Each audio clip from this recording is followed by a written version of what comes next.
Okie dokie.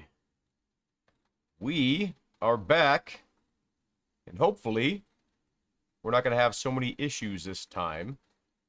Mostly because, we had some setup issues from, Windows 11 switching over. So we're in the Utah region, and we're going to do a Utah rally loop, and hopefully, to completion this time, because I kind of had so many problems. I kind of just gave up. I was experiencing like so many weird happenings. But I figured I'd give this a revisit, of course, because, it's BeamNG. We love this game. As frustrated as we get with the user interface or weird bugs you experience, this is the only game that truly allows you to feel like you have complete freedom in a virtual car, and complete freedom as to what profession you want to try to replicate, complete freedom as to where you want to go within the map itself, and complete freedom even in okay, why do we have a, oh no.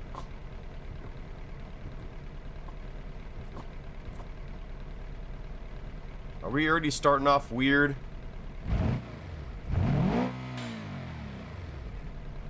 Okay, I'm getting some weird latency in my transmission. I don't know if it's like built into the car.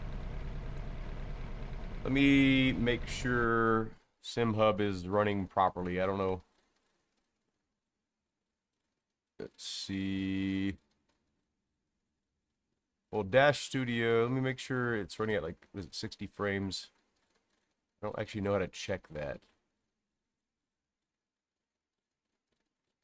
It seemed like, I think we might be okay. I don't know. Yeah, there's like a weird latency going on that wasn't present. It's weird, like, when I do testing, I'm like, okay, everything's going perfect, and then as soon as I actually start the stream, something weird happens, and that I've never experienced before. Not saying I haven't experienced some, like, kind of weird latency before, but, we'll see if it clears up. Check for traffic. We are in a sequential vehicle this time. I need to tie my shoe as soon as we get there. My right shoe is, no! No, no, no, no, no. I know what's going on. It switched the car. It switched the car that I was using. I literally selected a different car, and it switched the car. Like, now I'm in a manual car. That's why there was a weird delay. So it was part of the game, so we don't have an issue, at least. But the issue now is it switched our car when we selected a different car. The whole reason I went to free roam is so I could choose my car, and then it just selected its own car. There's got to be a way around this, and I'm just missing it. So let's try to keep calm. This is one of my frustrations with the game, is that things aren't clear. It's maybe because I'm just not paying attention, but it seems like I'm easily able to bypass things in this game, and then, important information in this game compared to others that I play. So we'll see if we can see. We're in the car or we're in a different car right now. I shouldn't say the car.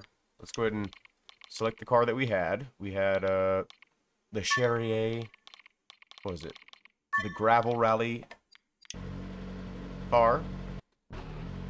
So, and now we're gonna go hit escape, and we're gonna go to map. And then go to challenges, click rally loop, click this bad boy, and then quick travel. And there, we are in the car we're supposed to be in.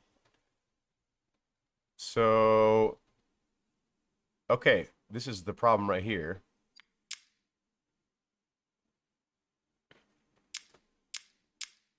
We just need to choose the car we are in. Player vehicle, there we go. Okay. And loop time, what does this mean? guess default.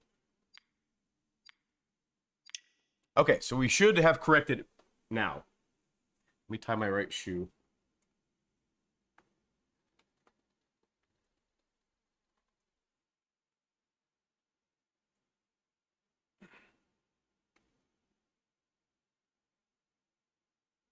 Or tighter, rather. Yeah, I think I ended the stream last time because our audio just dropped out. I'm like, what the hell? Like, what did I do to I was gonna say, to deserve this? Okay. So we got a total of 4 stages. We got 4 gravel stages, so we chose the proper car. Let's see if we have any weird issues now. Nope. No, it's still kind of...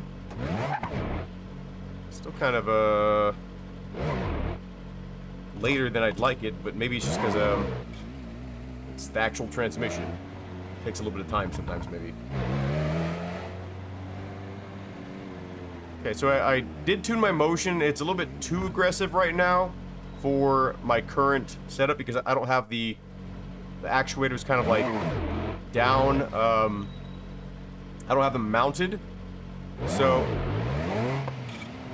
it can be a problem, as in, you know, I'm bouncing around a little bit too much, but I haven't, it's nowhere near max. Like, this motion system is capable of almost what I would consider violent movement.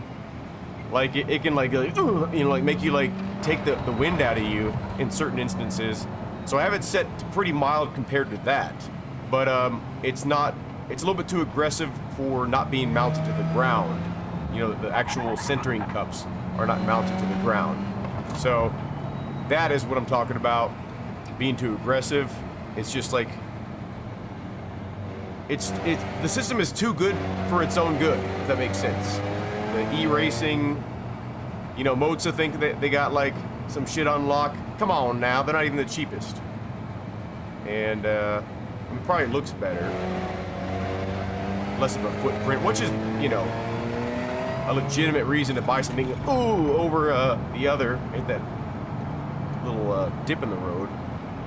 Right now I have my heave set pretty aggressively, so like if I hit like a bump or a jump, it can get a little wind knocked out of me in a good way. Oh, that guy almost just an accident there. We're passing on the left here. I'm sorry.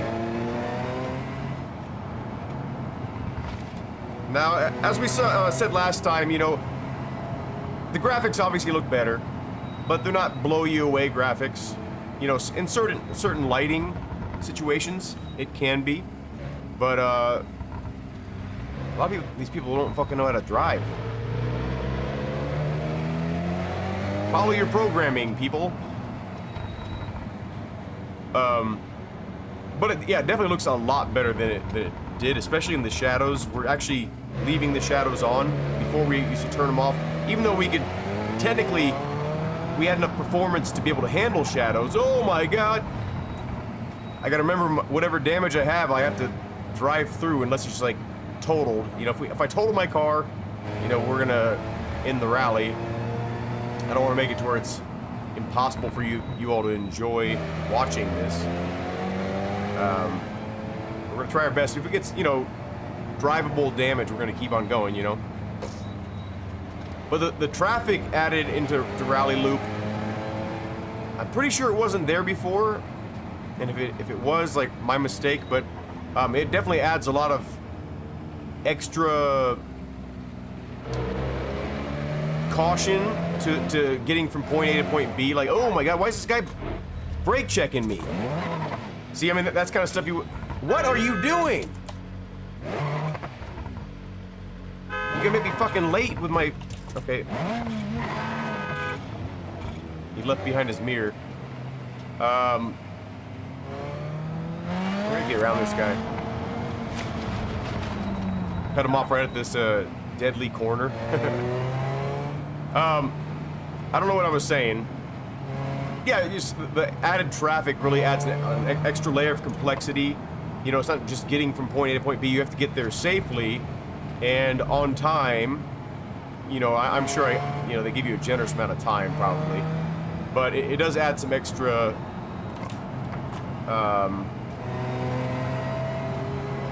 some extra complexity, you know.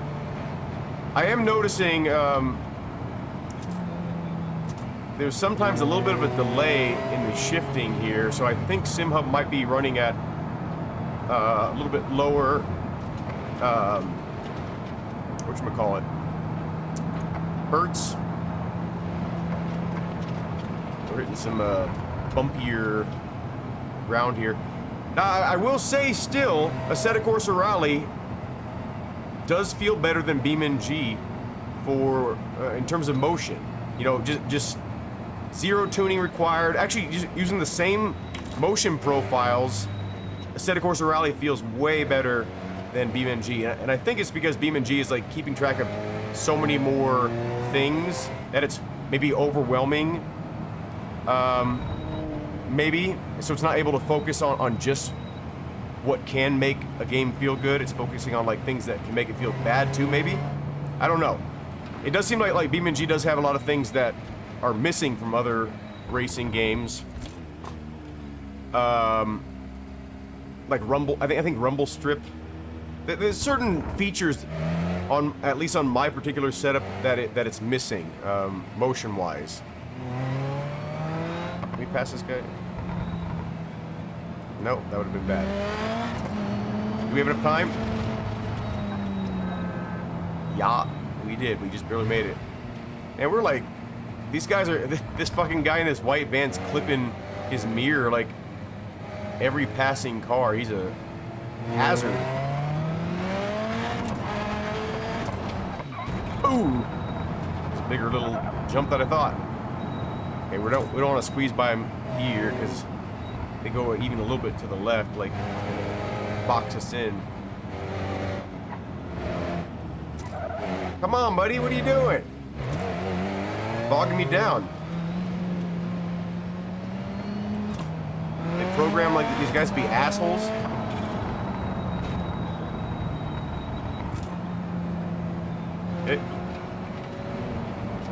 It's in their nature. You guys in my lane.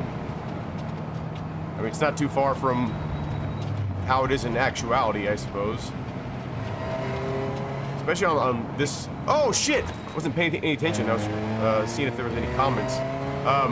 Especially like in on a road this small, like people would definitely be veering into your side of the road, 100%. You know. Yeah, we definitely have some kind of latency, and I think it's SimHub related, or maybe it's like the USB port I'm using. Maybe it's not like pushing out enough data quickly enough. We'll have to try to figure that out.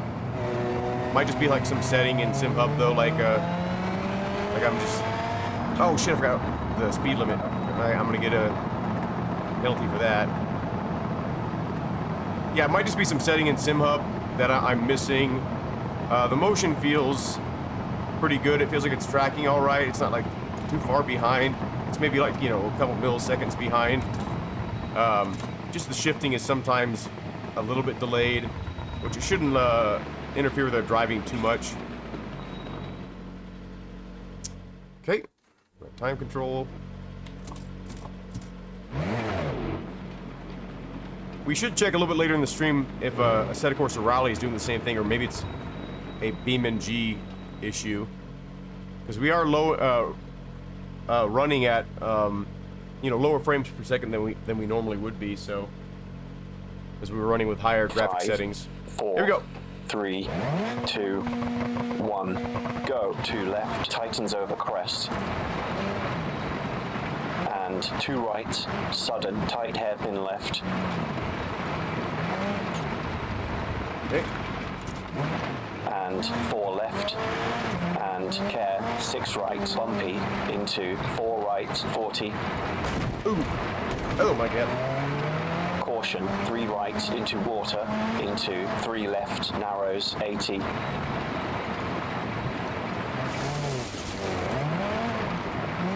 Keep middle, 5 left, extra long, 40.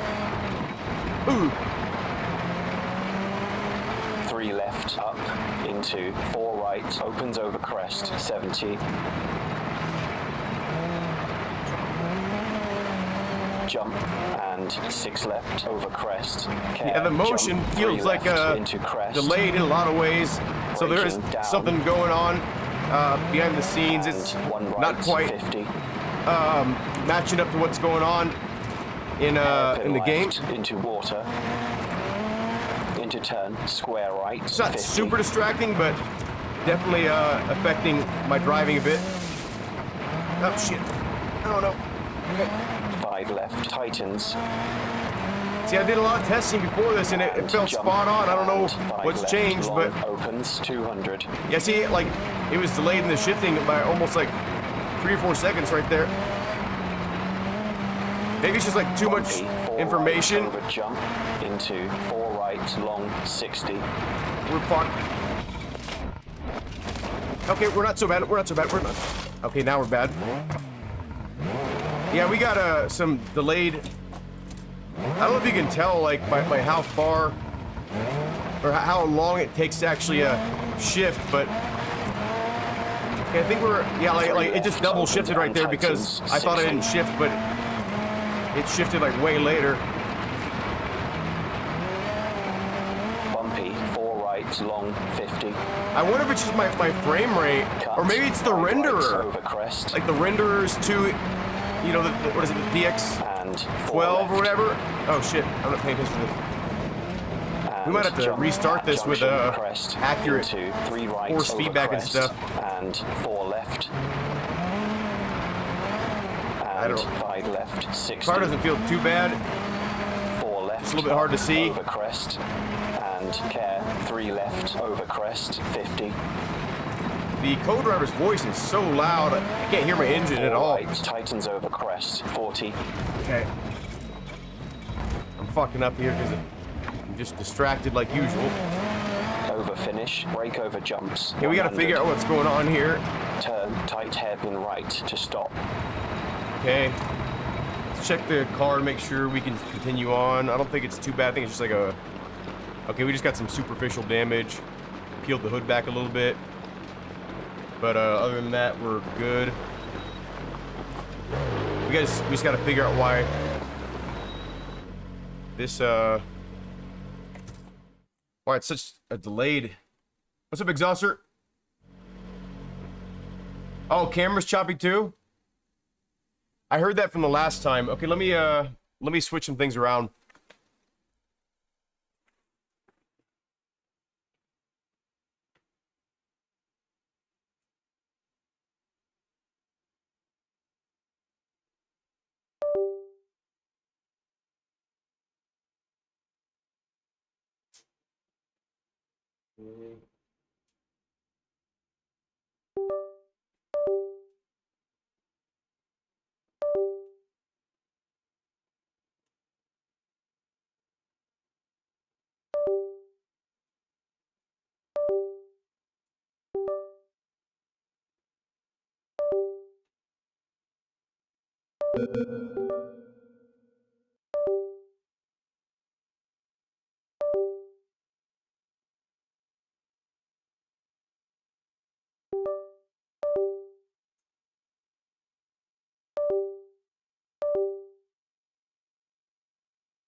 Okay, we switched some things around. Hopefully it was logical.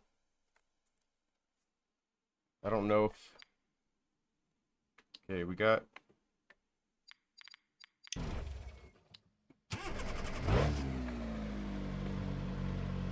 Okay, my pedals are not working. What did I do?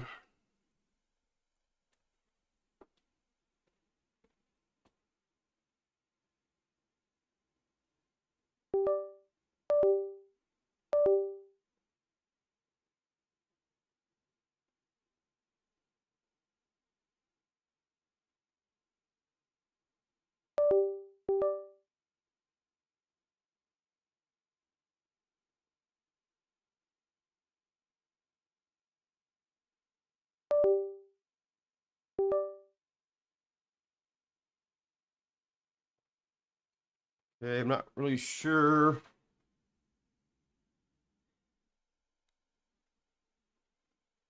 Okay, the camera should be on now. This is not going smoothly. Like, it's so weird. Everything was running perfectly smooth before I started the stream. Maybe the stream is like pulling resources away from my... Okay, it's recognizing my pedals now. Maybe it's because I disconnected during the game, so the game doesn't recognize it anymore. Yeah, because, like, the software recognizes my pedals. So... what's going on here? Oh, now it works. Yeah, it's still really delayed here. Wait, does that mean my shifter itself is delayed? Okay, so motion's not... oh, wait, motion worked for a second.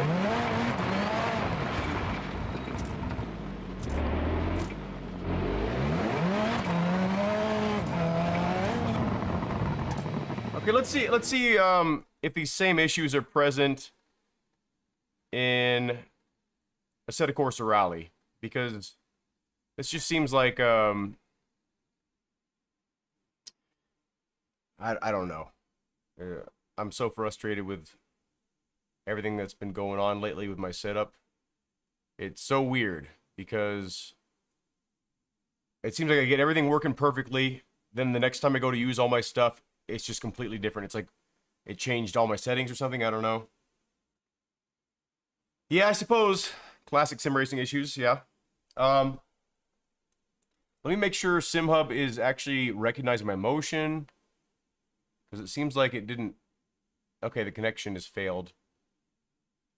Let's try it again. Okay, wait, there we go. Okay, so I got motion responding. So let's see if this game is having the same issues.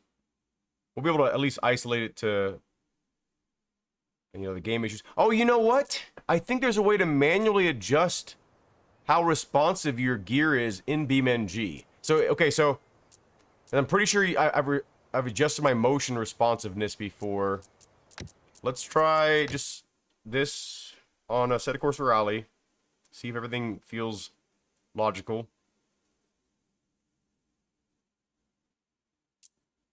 And we will go back to BeamNG.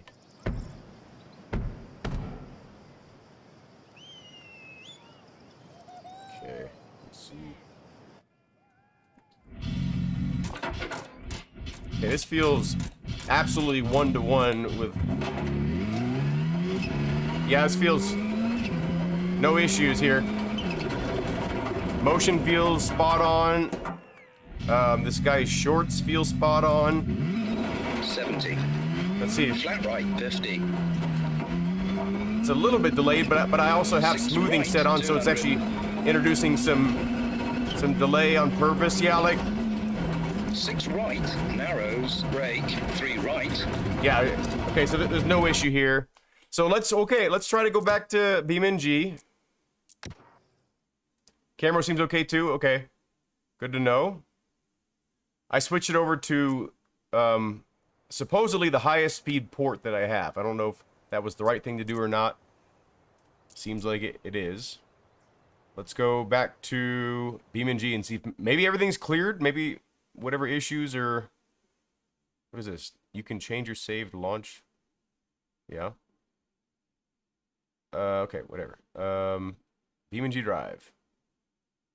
If this doesn't work properly, I'm gonna try the older renderer, you know, the D3, D11, and see if we experience less issues.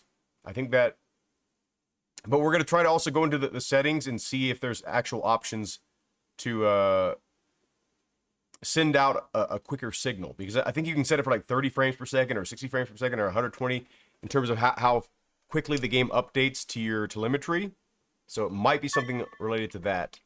But we're going to try the same location just in case it's location related. Yeah, it's so weird. Like last night, I stayed up to like 10:30, which is, you know, I go to bed at 9 every night now. You know, I've been trying to be strict with myself, but I stayed up till 10:30 so I could get off of work today and do straight stream, no issues. I'm like, okay, everything's good. You know, motion's good, everything's working properly. You know, tested all my equipment together, and now you see, doesn't seem like any of that mattered. It's almost impossible to have a smooth stream when you play in VR, or if you're playing BeamNG. For me, at least. Okay, yeah, we still have... Yeah, it's still real big delay. Okay, let's see if... So it is the game. It's this game is an issue. So let's see if there's a way to set that... What, protocols? Yeah, here's my port. Okay, here's smoothing. X, Y. Okay, I don't need that. Okay, max update rate. 60. So I think this one is... There's two of the same ports? Okay, so here's maybe an issue. This control protocol, whatever it is using the same port and the same address as my motion sim. Unless this is the same thing. But this one's set to 60 and this one's set to 200. For one, why would it ever be 200? Like, why wouldn't it be 240? Right? Let's try this one at 240 as well. Let's just see what happens. Because maybe that's what's going on. Okay, now it still has a delay to it. Like, it straight up misses my ear sometimes.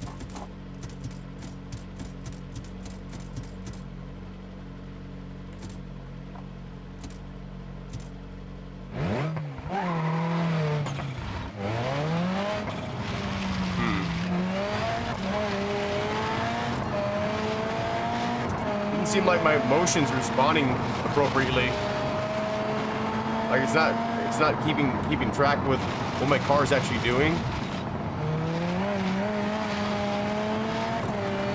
Like, yeah, something's fucked up here. Something's really wrong. This is not how it felt last night. Like that was almost like a 2-second delay between what I did. Yeah, that's... Yeah, something really wrong here. Let's try this here. Let me try one more thing. I'm gonna try to lower the graphic settings, because maybe it's getting overloaded because it's at such a low frames per second.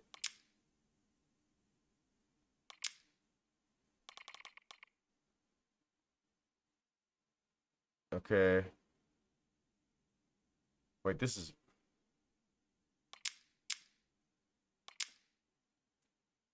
So we'll leave that. Okay. Adjust terrain quality at distance. Okay, what?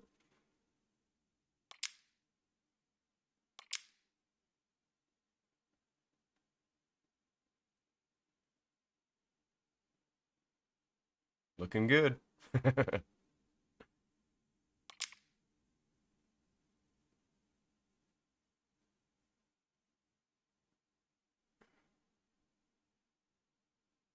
Okay.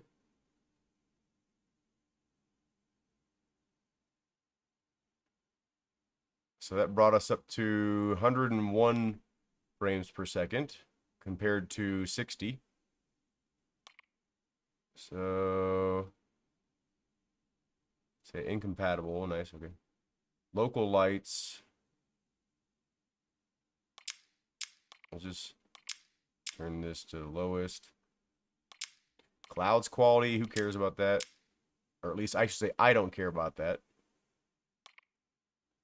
Okay, we'll keep that. I mean, honestly, we don't need any tire marks. I'm not like a drifter guy.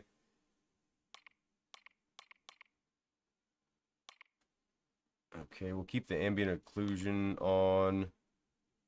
So now we're at 116 frames per second.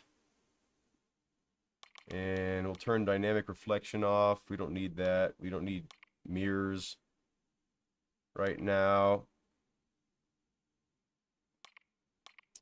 Yeah, we'll skip that.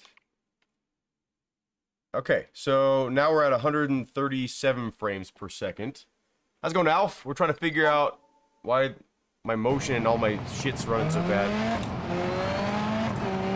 Okay, the game looks so much smoother. Obviously, the graphics look horrible now.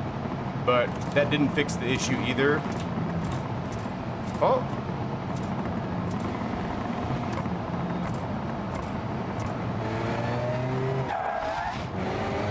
Yeah, the motion is so delayed. I could almost ignore it if it was just the gear switching. Let's see what happens if we crash. What the motion will do. Nope. Yeah, it's like super delayed.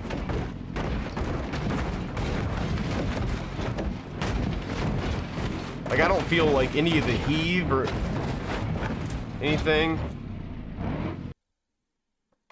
Huh. So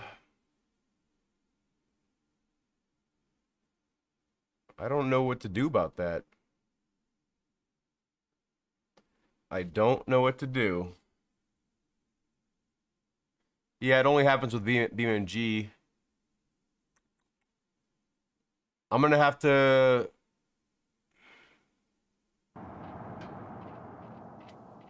You think? Restart SimHub? We'll try that. That's definitely worth a shot. Now we were correct about there being, you know, some settings within the game to adjust, you know, how quickly your output is, right? So that's good to know.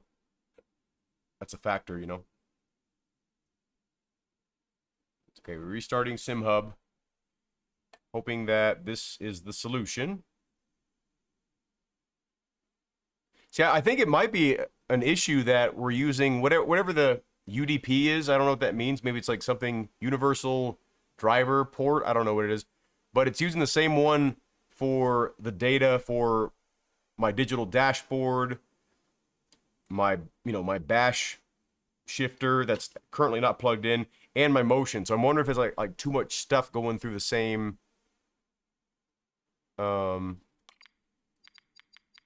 same port. Let's see here. Hey. Hey. I think we got it. I think that was it. Wait. Yeah. Wait. Yeah. Oh my gosh, you were right. It was just SimHub was. So it was SimHub. I guess it wasn't. No, but we tried a Assetto Corsa Rally and it was fine over there. Maybe it's just like a lucky mistake. I don't know if you'd call it that.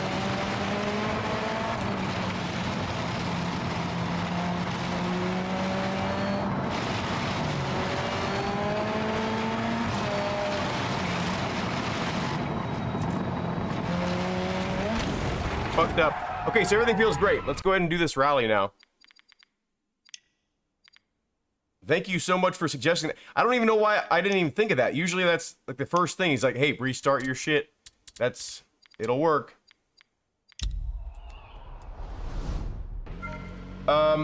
Maybe SimHub likes BeamNG to be running first. Oh, that's a good point. So like it can hook properly, right? So let's get the graphics looking a little bit better because this is pretty sad looking right now compared to what we had it looking like before. Now let's see what actually matters for this, because obviously I don't need all the new effects. I don't really care about a lot of them. So texture quality, yeah, we definitely want the highest textures. which is normal in this, I guess so.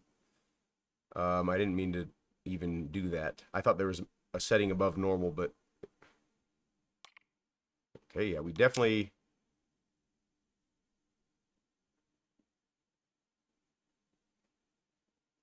Let's go PS4. What's up? Everyone used to do that when I was in high school. What's up? That's crazy. Yeah, I start my games from SimHub. Like I push launch title, but you might be right. Maybe it likes to. I don't know. It's really strange.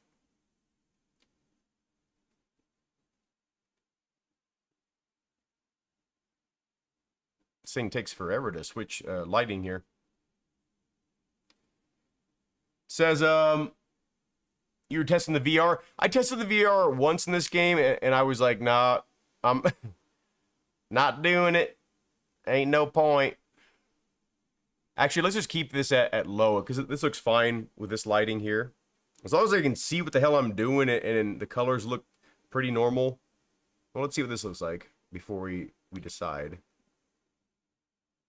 Yeah, that does look better. Okay, we'll do okay,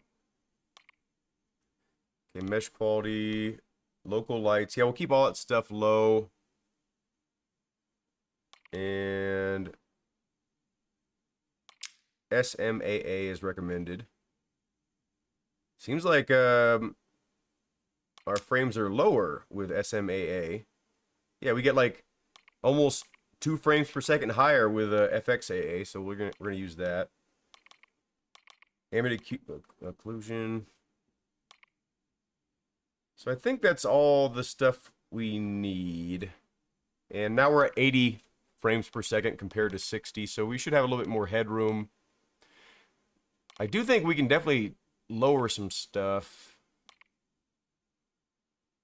It says multiplies object detail distance by 2. Regular objects.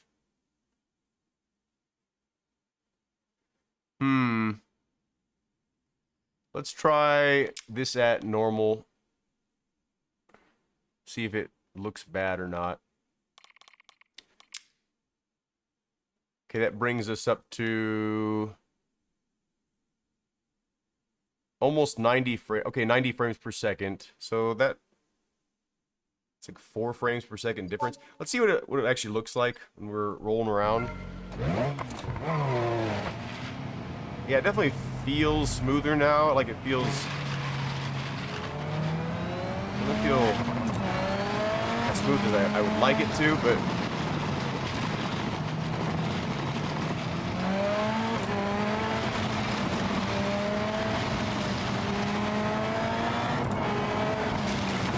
Yeah, this is fine. I think this is good enough visually, and the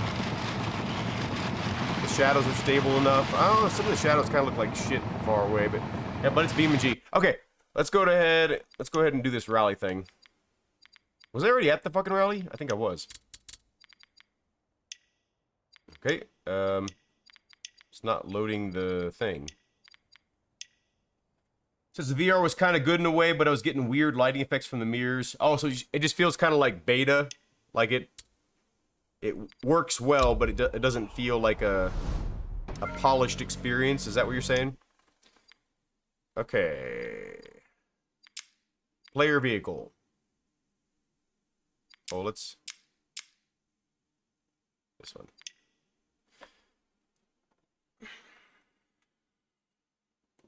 Thank you, by the way, Exhauster, for suggesting the restart.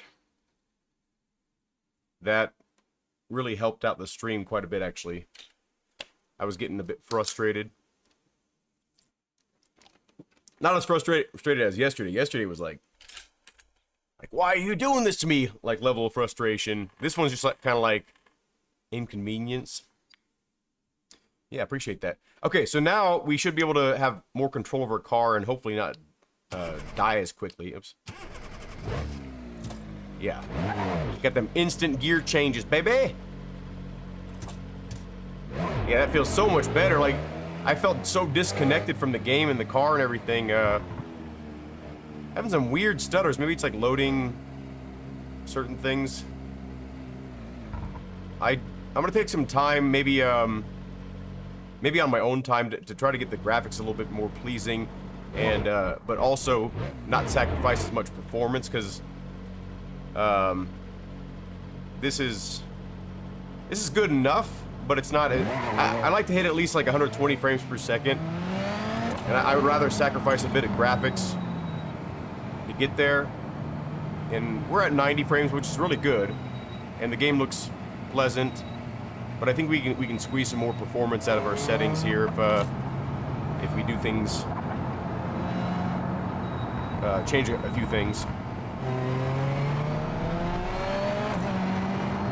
This is a really interesting road to be limited on, and what I mean by that is, you know, with the traffic, you know, it really adds another whole layer of complexity to the to just getting to the stage, which I like. You know, it makes it to where like it's part of the challenge. It's not just inconveniencing you time-wise. It's actually, you know, there's the challenge aspect is, you know, you have to fight traffic a little bit. You have to obviously make it there on time, and then you have to not damage your car too. So when you get behind people like that are slow like this, and they do shit like that, you know, it makes getting to the location a bit more dynamic and a little bit more, just adds another layer of realism to it that's very enjoyable, that you can't get in any other game without. You know, maybe you could do it in like an Assetto Corsa with some heavy mods, you know, like the original Assetto. Oh my god, they just got guy went in my lane, you see that? Maybe with a Assetto Corsa with like a ton of mods, maybe it's possible, but you know, because they have some open world maps in Assetto Corsa, I've seen. Because even on Ultra, it still looks like an early PS4 game. Yeah, it does. And you would know, your name is literally PS4, so you have authority in that, and I believe you, and I am at one with your mind right now. I believe this to be true.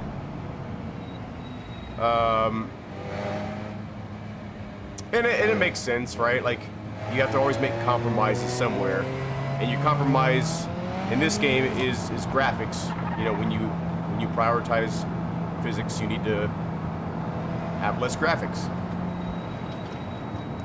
You know, so some of the best, most realistic simulators in the world that we don't have access to, you know, the custom built ones that are really physics based and trying to replicate, you know, just like one specific car, right? Like for like the F1 teams, stuff like that, they have like their own custom simulators, I think. And you know, you look at the game that they're playing or the simulator that they're playing, and the graphics are not that great. They're like just tolerable. And then you look at like, you know, Assetto Corsa Rally or something like that, or the F1 game, and you see all these fancy effects, because for those games they're sacrificing physics for graphics. You know, graphics are more of a priority in those games than like a dedicated simulator like a game like this, right? Even though those games can feel better in some ways, because they're more like they're more purpose built for that type of racing. But you know, like I said, this game is all about tuning, right? Like, if you have a car that's tuned properly for what you're doing in this game, for the type of surface you're on, and for the type of racing you're doing, you know, this game can feel very convincing. Can feel really close to a real car with the proper setup. You know, if I had like, you know, traction loss and those motion sims that, like, you know, you can actually feel G-forces and stuff like that, you know, hooked up to this game, it would be, you know, even more next level than it already is. So it says, how's it going, Daily? It says Israel something snake is I'm not, I think that's like a political statement. I don't know what that means. Spittleboy, what's up? And Nexus is in here, nice. We got most things resolved here. We had to turn the graphics down a lot. We turned pretty much everything off except for texture quality and and mesh quality, I think. Turn the lighting down to, I think, high or normal. It says some GT3 teams use a set of Corsa Pro. Oh, nice. Beam devs are working on a tire model. Yeah, I heard about that. I heard about them doing that. I was already under the assumption that they already like were using one. or do you mean just like a new one? Are they not simulating actual rubber? Because I mean, like when I rock crawl in this game, man, this road's bumpy all of a sudden. When I rock crawl in this game, it seems like the tires are doing something. Hey Alex, how you doing? How you been? Yeah, I'm sure you got my message. I was talking with Spittlebug, and I think I want to commit to making a co-driver mod for this this game mode. I want to donate my voice to a good cause, or whatever. I don't know. Was playing a bunch of Beam lately after the 0.39 update. Update looks amazing, even through because oh shit, your message is cut off. Even though it's early stages, yeah, it's oh shit, thought I passed it. Yeah, this game gets better and better. I mean, graphically, it does disappoint sometimes, but I'm very happy with BeamNG. Like it's been one of the best purchases of my life in terms of how much satisfaction is possible to extract from it. You know, it's such a flexible. I would almost call this game a tool rather than a game. It's a flexible tool for driving simulation. Like I did not like that I cut him off right there, but I had plenty of time to get past him. You know, making a co-driver shouldn't be too hard. But oh, you said but. Let me guess. Like my work will be undone as soon as the BeamNG development team like releases a hot fix. That's my biggest complaint right now is like, you know, it just really sucks for modders that like make stuff for this game to constantly have to like update their shit.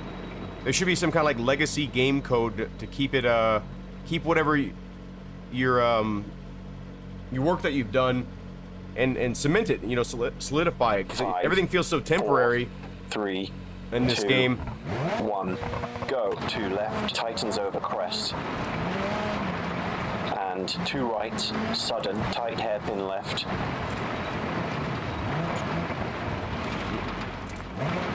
And 4 left. And care, 6 right, bumpy, into 4 right, 40.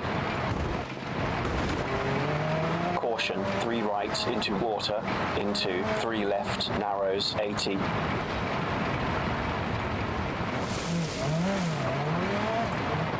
Keep middle, 5 left, extra long, 40. Ooh! Yeah, the heave works so much better now. 3 left, up, into 4 right. Oh my god, that's so bumpy. 70. That bush grabbed me in all the wrong places. Jump, and 6 left, over crest. Care, jump, 3 left, into crest. Oop. Braking, down. Okay. It didn't catch that jump, that's weird. And 1 right, 50.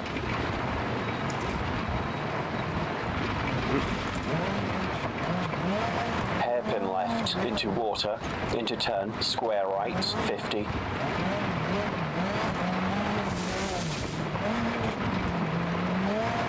Left, tightens, and jump, and 5 left, long, opens, 200.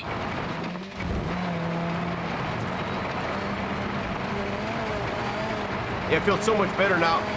Bumpy, 4 right, over jump, into 4 right, long, 60. Yeah, slow down. I did the same thing last time. Okay, we didn't total the car, though. I couldn't slow down. I don't know what it is about that specific spot, but like the brakes lock up super easy right there for whatever reason. I don't know if it's like a surface change or. And tightens 60.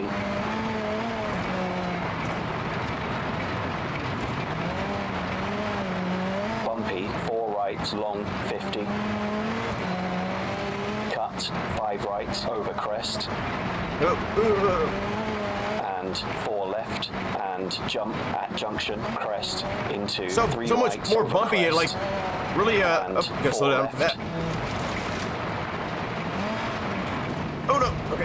and 5 left, 60, 4 left, up, over crest, and care, 3 left, over crest, 50, 4 right, tightens over crest, 40, over finish, brake over jumps, 100. Hey, that felt so much better having Turn some tight amount of hairpin control in my right to car. stop. Tried tuning brake strength. Oh, I didn't know you could. I guess I did know you could do that because you can tune pretty much everything in this game. Oh shit. Okay. I always want to like jump that thing for some reason. What motion? It's E Racing Lab, I think. The E Racing 4. It's called like 4U something with the Thanos Arduino box thing. It's got 4 outputs instead of 6. Oh, we didn't even check. There's traffic coming. We don't care. We're a rally car. Max out the ride high and lower fast damping by around 2 clicks. RS Mega Plus. Yeah, that's what it is. What did I say? Oh, it's the Thanos 4U is what it is, I think, right? Is that what I'm confused? Oh, what am I doing? I'm just gonna like trying to read all this shit. I always forget the name of this thing, but I love it.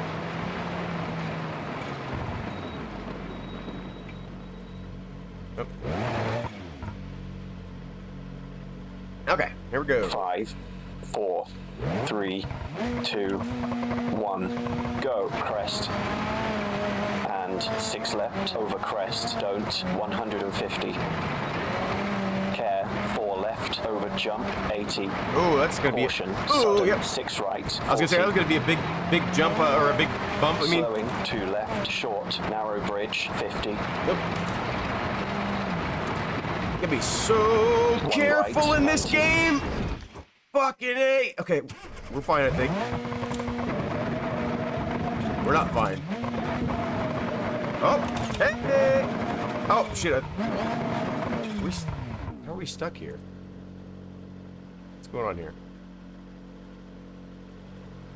That's interesting. Why can't I get out of this?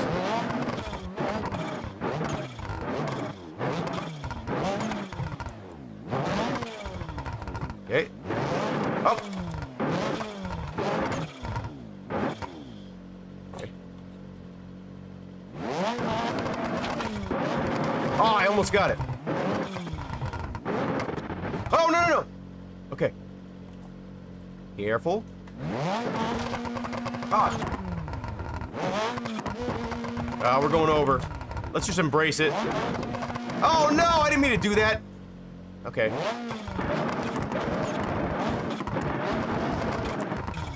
You might be fucked, boys and girls. Whoa.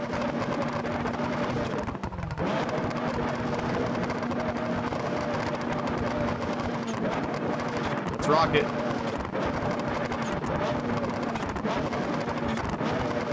Has my Thanos box got 4 ports? Come on. Get on down now. Okay, fuck you. Me. My car's fine too. I just kind of like went a little bit too. Oh, I'm stuck in the rail is why. I think the geometry or the mesh of my car I think is actually stuck. That's why I couldn't get out. Okay, because I had like 3 wheels on. I should have been able to. Let's see what happens if I do this. Oh, now. Okay. I said I said flip the car right side up, and now we're inside. I think we're like, yeah, we're fully inside the bridge now. Okay, well that's recover vehicle to. Is my car all fucked up? Oh, hey, we're back to normal. Okay, we'll continue on because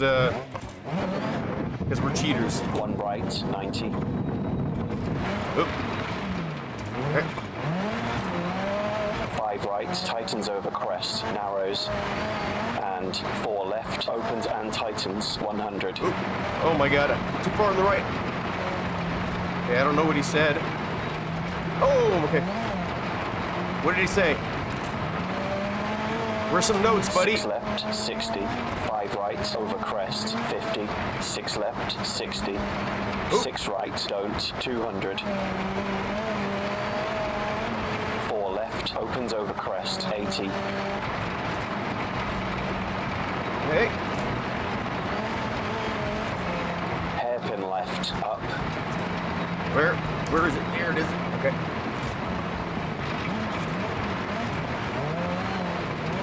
And crest into caution, late. 4 right, tightens, 80. Okay.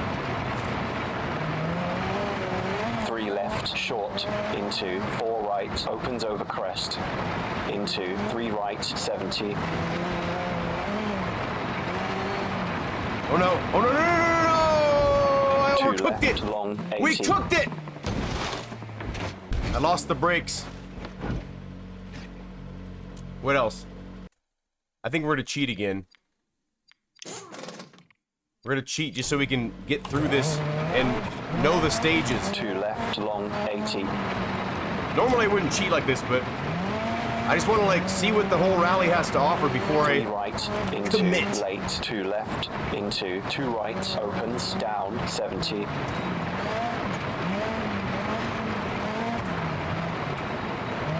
4 left. That's a extra cool long, section. Opens and tightens. And 6 left, 100.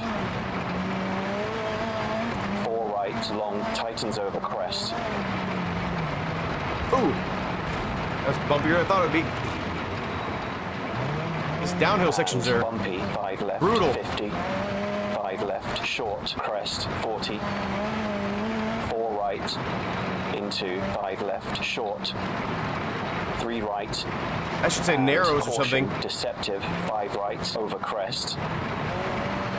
Into 5 right, 5 left, Oh my, 80. yeah, that's deceptive right. Care, 4 right, over crest, 60. Caution, braking, crest, down, into hairpin left, over finish, 50. Okay, where is the hairpin? There it is. Hairpin. 2 right, 2 left to stop. Okay, well that's a really cool stage. I like that one zigzaggy downhill part. That was fucking cool. I wish there was more of that.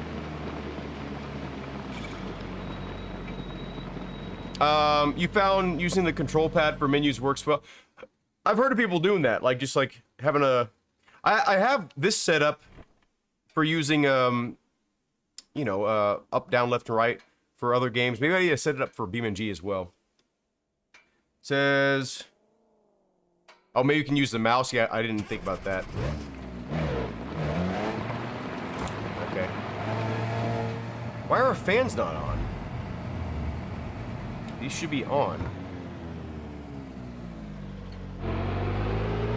Seems like that. Oh yeah, because I restarted SimHub, and I forgot to turn that my wind. It is on. Why is it not weird? I wonder if the USBs. No, because it's connected to the same thing as my haptic feedback, so it should be working. Huh, okay, I'll figure it out later. It's hot as fuck.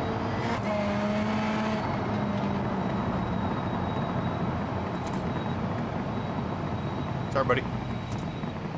We're doing the efficient path. So I don't think I've ever done this next stage.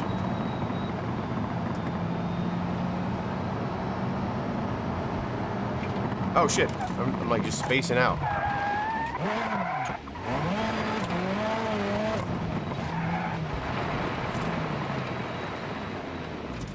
Okay.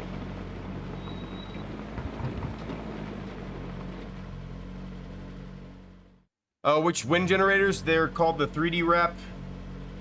3D wrap ones. How's it going, Joe? Okay. Let's see what kind of turning radius I have in this car. It's very good, very modern. Oh. Damn it, I just stalled. Very good, Joe, very good. Good to hear. 5, 4, 3, 2, 1. Go. Flat left over crest. Bumpy 100. Care. 3 left. Crest 40. 3 right. Tightens over crest. I should say crest 3 left, not And 3 left crest. 4 right. Long 70. Ooh, my God. 5 Cool right, road. And care. 4 right. Tightens over crest. And 3 left. Down over jump. No, no, no. Oh my God, this is brutal. And 4 right. And turn. 4 left. Short 50. 4 left 60. Oh, what am I doing? Okay, whew. Almost cooked that. 4 right. Opens and tightens 70. Is this the same stage backwards? I recognize this little section, I think. Wait, where are we? 4 left. Long. Yeah, there's a water right tightens. here. There's a water feature here. Into jump. Into 5 left. 150. That wasn't a 5 left. 6 right. Long. If I had to slow tightens. down in 4th gear, like barely on the throttle, that was not a 5. Gears don't mean And corners, jump. angles, And but slowing. 5 right. 60.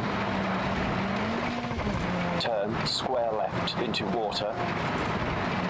yeah, I think it's the same stage in reverse or something. Because I think, Into oh shoot, hairpin right. 50. is this the same crossing? Oh my God, I didn't know that hairpin was coming right off, right after Hairpin the left. turn. Up. Narrows. Oh my God, see, like, that's a late fucking pace note. Like I was already like And hauling crest, ass. 6 left. getting ready for the next short, turn. Tightens, crest, into Oh, shit, I don't know what he right, said. Jump, 50. Keep right over crest, 150. What if I can adjust my time? I think you can adjust your Caution, timing. keep left over crest, into 3 left, tightens, down, into 3 right, 50. Oh my fucking God. 6 right, tightens, 90. He did say caution, keep left. That was on me. We need to... I need to see after... Oh, shoot. After this stage, I'm going to see if I can adjust the Caution, pace notes to be a bit stop, earlier. 3 right, into water, into 3 left, 50. The car's pretty fucked. Rightfully so. He did say 4 caution. I left should have been over crest, more cautious into there. Caution, 6 left, bumpy, and stop. 4 right. Turn, tight hairpin right. Okay. Oh, shoot. Over I'm not paying any finish, 2 attention. left, and 3 right, up, over crest. Okay, let's see if I can adjust the co-driver. What do we in system? HUD apps? No.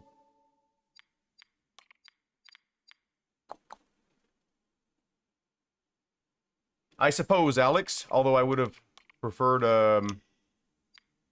that not be the case. How do I get to the audio? Oh wait, options.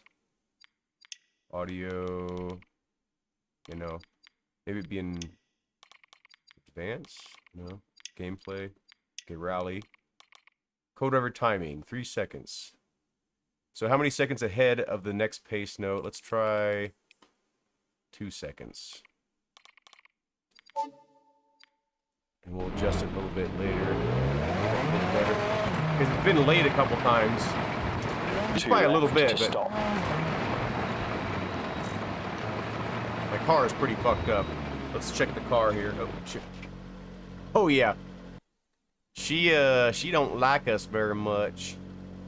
She not completely... Oh, I mean, if you think about it, in the insurance eyes, this is a totaled car. So we totaled our car.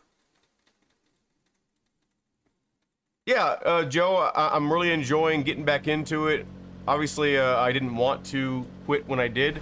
I just had to because I was in too much pain. And I needed to heal and allow myself to heal instead of constantly pushing. And I still, like I said, I still have hand pain, foot pain, knee pain, shoulder pain, but it's like tolerable now to where I can do it for a while. My back doesn't burn as much. You know, I got some lumbar support from, what is it? What's the name of this company? OMP. So, that's fun. We're dead. Okay. Take our mirror off, why not? So I'm assuming this last stage is just going to be another reverse stage. Who knows? Maybe it's just like a way to get back to another stage. We'll see. I think this is the same stage, isn't it? I kind of remember being here.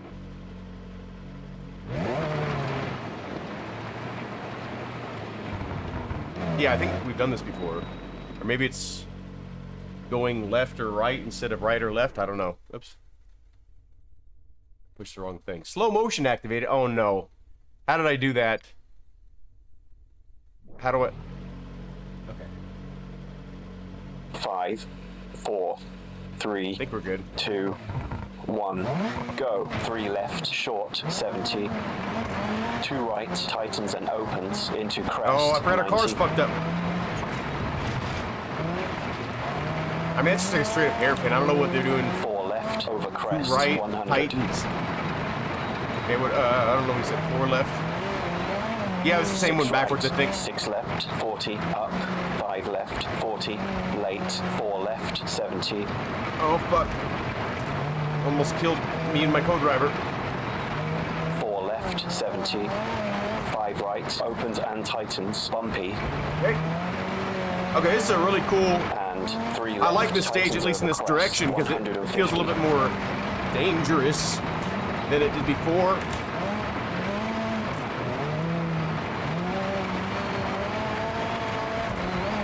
Six right, into 3 right, opens and tightens, 50. Yeah, I remember this corner in reverse, I 5 think. left, up, crest. Into 3 right, tightens, Hey, I don't know how that's a 5 left anything. and late, 3 left, I think they're missing 80. some notes there. 2 right, long, 50.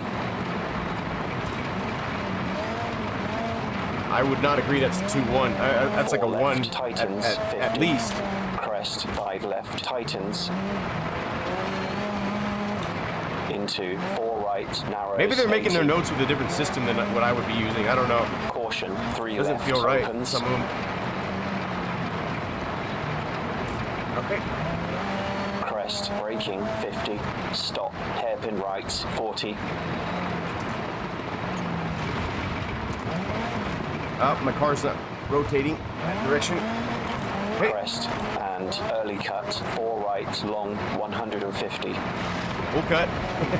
There you go. Did you like that, co-driver?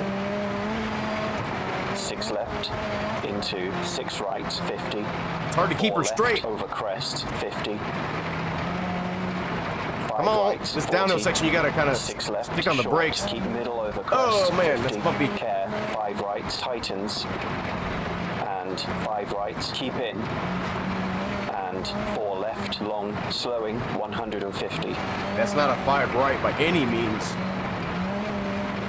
They're like sandbagging these notes, whoever's making these notes. Hairpin left. Okay. Into narrow bridge. I remember and this 2 fucking right, bridge. Short, 70. Fuck you, bridge. Flat left, 100. Care, 4 right, over jump, 90.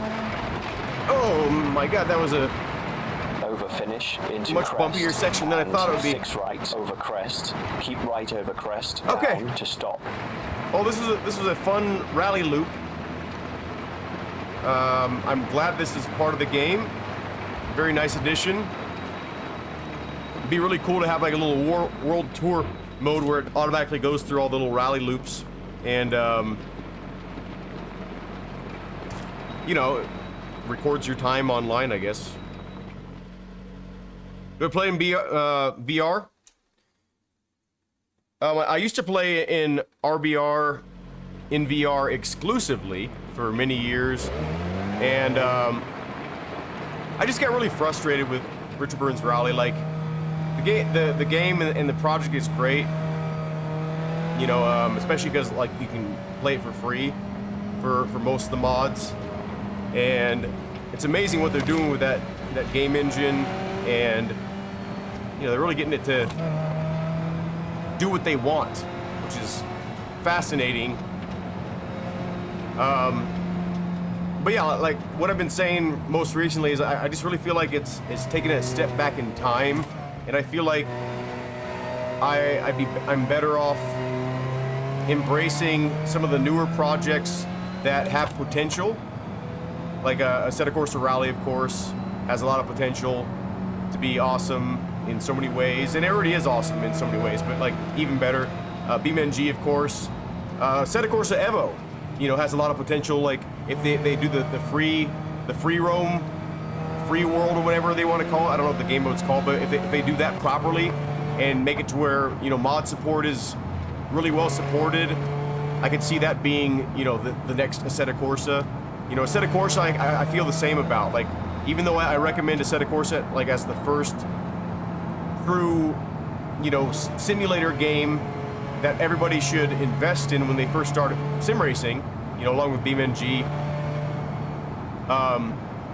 I just feel like for me personally, it's taking a step back in time, and I know there's still a lot of development going on there, but I'm really looking forward to the future, and I want to see, you know, a lot of the limitations that Assetto Corsa has. I want to see them corrected in these newer projects. So, like a lot of the legacy issues, you know, sorry, buddy, fuck you. And, you know, Richard Burns Rally is guilty of that as well. You know, it has a lot of legacy issues that, you know, no matter how much programming or tweaking you do, you can't seem to overcome it. And until someone does figure out how to overcome their issues. But, I mean, the biggest issue is the user interface itself is so clunky and so...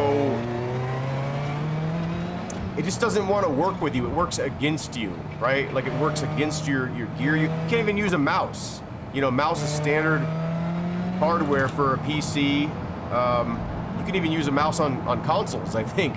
But it's pretty standard hardware, and for you not to be able to use it, you know, it's a big deal, right? Like, and little things like that can add up. And there's a lot of little things in Richard Burns Rally that just irritate. Oh man, people have been losing these fucking mirrors left and right on this road. They need to sue the state for the width of the roads, for replacement of 1 million car mirrors per year. Yeah, I love the project, and I used to almost be 100% dedicated to Richard Burns Rally, but I'm just really feeling like, not that I've outgrown it, because there's no really outgrowing something like that, but just mentally, I want to move on from it, and I don't want to revisit it. You know, there's a lot of new stuff on, you know, new maps, stuff like that, not maps, just new stages that are amazing, and I do want to play those, and I beat myself up sometimes for ignoring that project, you know, when there's such great stages over there, but I just don't want to keep on even promoting it, because, you know, like visually, because I just feel like we need to move on from it. Like, there needs to be a new king, and I think that's going to be BeamNG or Assetto Corsa Rally or Assetto Corsa Evo. Those are the ones I have my money on, and or all three of them. You know, all three of them could be different kings in their own right. You know, I think Assetto Corsa Rally is definitely going to be the graphical king, no matter what. BeamNG, the physics king, and then Assetto Corsa Evo, I think, is going to be like the popular king. Like, what are you doing, buddy? Use your fucking blinker, even though I don't use my blinker. It says, map the co-driver timing adjustments binding to wheel buttons. Oh, that's a good idea, Alex. That's a great idea. It says, for this map, tuning the suspension helps with the bumps a lot. Yeah, like, if you're not running motion, it's a bit harder to kind of tell how hard you can push the car, and you almost are a little bit more risky, oh shit, with how you drive, But when you feel all the bumps and you realize, oh shit, my car is off the ground, like you can feel it with motion a lot more so than you can with just pure force feedback in the steering wheel. So, it really makes you drive a lot more cautiously. In a good way. So you bought RBR a long time ago but never got into the game. Oh, interesting. Like you bought like the original game you talking about? Or are you talking about the you paid for like a mod or something?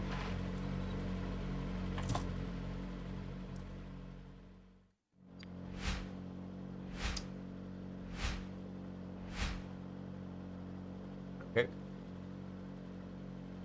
Finish cleaner and keep pushing. What do you mean cleaner? We only flipped our car back over 4 times. Okay. Let's try another little rally since we're, you know, just trying out 0.39.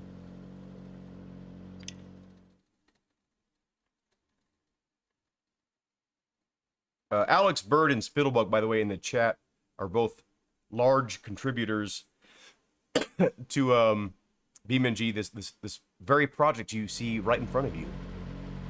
And I really appreciate the work that they do. Let's see, what do we got here? What do we got? We gotta exit out of here. I think we wanted to try a Assetto Corsa rally for something specific. I can't remember what it was.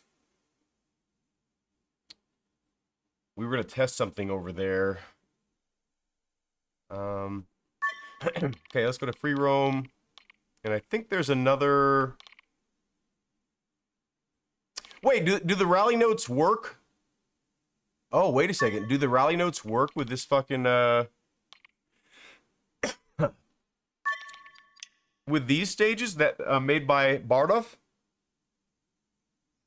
You want me to try the pro voice? I don't know if I can handle that guy's voice. No offense to the person that recorded it, because obviously they did a good job, but the frequency, like, hurts my ears, like... It literally hurts my ears, the person's voice. It's no offense to, you know, just some people's frequencies of voices hurt my ears. I'm sure my voice hurts a lot of people's ears. No, it's not the volume. It's like the actual frequency. We should try it out though, because I think it's the only pro one, I think. Let me see. Options. Wait. Oh, I think I had to choose that back here, huh? Or wait, if I go here, I should get my ears checked. I do have hearing issues because certain frequencies. I've had a ruptured eardrum on my right ear. A spontaneous one. Have you guys ever woken up to a bloody ear? That's fun, isn't it? My eardrum ruptured in my sleep. I woke up and I couldn't, my balance was completely gone. Like I fell to the ground. And my ear was just bleeding out of the ear hole. And it just sounded all fucking weird. I'm like, what the hell is going on? And luckily it healed up, but I have a lot of sensitivity in my right ear. Yeah, if you can imagine anything going wrong, I've probably experienced it at some point. So, what was I doing? Okay, let's just see if we can go to the map. And... let's see, quick travel. I think are we already here? Oh yeah, okay, we're already here. So wait, I guess there's no missions in this anymore? There used to be missions here. Wow, I'm getting like 20 frames per second. Wow, this looks way better now. With shadows on these trees. I mean, like, it's a little bit too bright looking, I think. It might just be the time of day, but this looks way more stable now. Oh, wow. Like, look at the sort of tree canopy over here. Yeah, there you go, Exhauster. Okay, I think this is the end of it. Yeah, okay, this is not the... Yeah, I don't think so, Alex, because I would have got a notification, I think. But this is still like, just with the shadows alone, it looks a lot better, I feel. Like, I don't think I've ever seen it look this good. And it can still look, actually, let's max this out. Let's see what this looks like graphically maxed out. And see what it's running at, too, like frame-wise. I'm curious to see. So let's try mesh high. Okay, we don't need that stuff. That's good. Depth of field. Don't need that shit. Don't need the reflections, really. Okay, that's probably as maxed as we can get it stage-wise. Okay, we're at 57 frames per second with those little tweaks. I mean, this looks pretty damn good. I think there's a little bit too much highlights on the foliage, but it's a very nice presentation still. Does the footage look smooth to you guys in the stream right now? Because I'm definitely lower frames per second. I don't remember there's cars being parked here. Is this part of the AI traffic, or is this just like, do they just have random parked cars now? Oh, we just stalled here.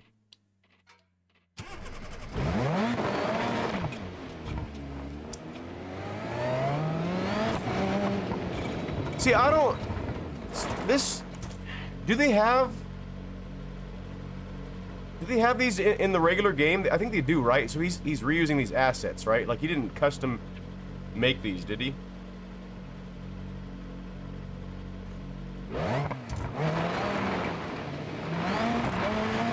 I don't know where to go on this one. I don't think I ever actually did the rally on this map he made. Oh my god, okay, that answers the traffic situation. Yeah, he still does, like, he still has the absolute best quality looking maps I've ever seen. And I think it probably has to do with, like, his map size he's choosing it, because I think it chooses smaller maps and just puts more turns in it to make it feel longer, you know. But I mean, I personally like that because well, because one, it looks better, but two, I like more technical stages because it makes me to where I focus a lot better when I'm kind of forced to. Those big, wide, fast ones, I start like zoning out. I'm like, okay, 5, I think he said, you know, like I just feel a lack of focus with those kind of things, and these kind of stages right here, like, oh, this is so nice looking. These kind of stages, like, just excite me more too visually. It's just more stimulating. Yeah, it's really struggling going through here. We're at like 46 frames per second. Oh wow, look at this. Again, like the shadows. The shadows are not stable. Like they look grainy and noisy, but the overall presentation is very nice through here, though. Like, kind of really showcasing what this game is capable of graphically. But let me lower the lighting a little bit, though, because it looks a little bit unnatural with how shiny everything is, like on the ground.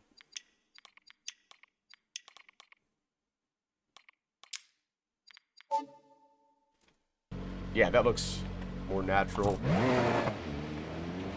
Like, I think what BeamNG is trying to do is replicate, like, what a camera sees, but your eye doesn't see the ground as, like, super shiny like that, like, when the light hits it certain ways. I mean, it can in certain instances, like, depending on what the dirt is made out of. Like, if there's, like, a lot of, what is it, silica? Not silica, if there's a lot of formica and stuff like that in the sand, it can look shiny and stuff, but it's, like, not everything is just super reflective like a mirage everywhere, but... You know, with a camera lens, maybe because it's hitting the glass in a certain way, but your eyeballs, at least in my experience and my memory, don't do that. So, at least not as frequently as this game is making it out to be.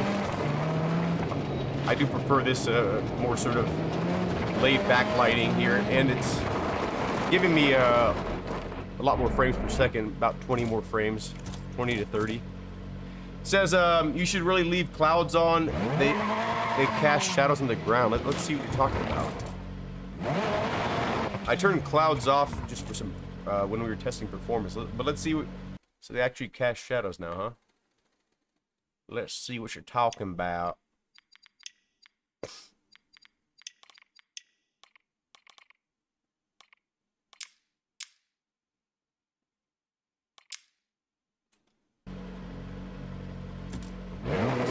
Clouds yet. Maybe it's because I turned the clouds on after I loaded the map. Or wait a minute. Yeah, I don't really see any clouds. It's kind of just like overall coverage. I love how the bushes kind of grab you in this game. It's a little bit unrealistic in some ways because like your car doesn't really get grabbed like that. But I do like it as an effect. It says New England looks a lot better now. Oh, on your map? Yeah, we'll check that out in a second here. I'm still trying to appreciate some of these details in Bardov's map here.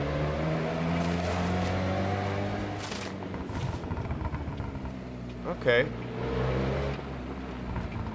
Let's see what we can get away with shadow-wise and still have it be good. This is a good time to tune since we're all kind of like experimenting graphically.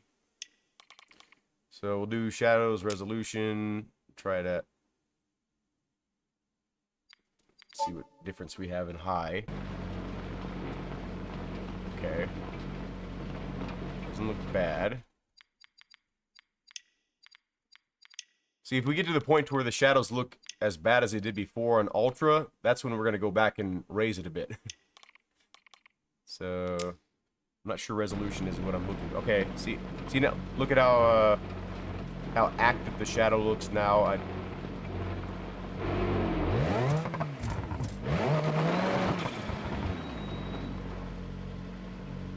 Yeah, it looks really strange. So let's try to go even lower though, because sometimes when you go lower, things change enough to where what was it doing? To where it's pleasing again.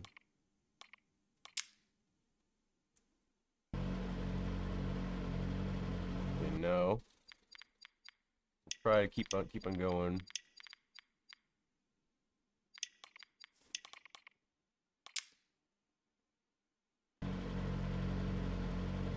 Yeah, so it looks like we're gonna be stuck on high. Like, yeah, let's see.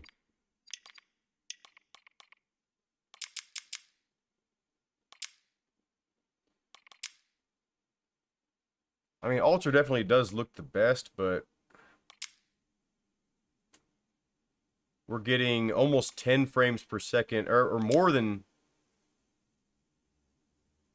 Yeah, we're getting almost 10 frames, or more than 10 frames per second higher on just keeping on high. Okay. And let's see how much this changes things. Okay, you get about a frame per second there. Yeah, the screen space shadows are really what makes this the trees pop now. Okay.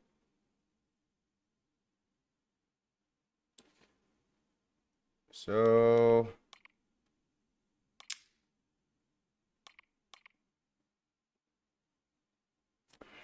okay.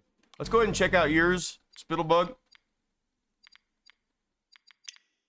And see what it looks like now. It says should look at the clouds on vanilla maps. Mod maps still haven't got the new ones. Okay. FPS are dependent on the map size. Consider the new map is 16 Mediterranean size. Let's see. What y'all talking about? What y'all talking about? I should be able to notice it right away if this looks better. I mean, obviously with the shadows, it's gonna, you know, we're gonna have a tree canopy.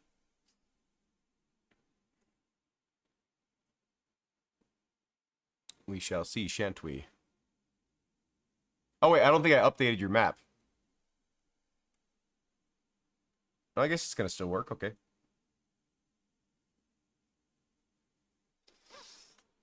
Oh man, I gotta do another live stream after this one on my other channel, Sleepy Pants VR.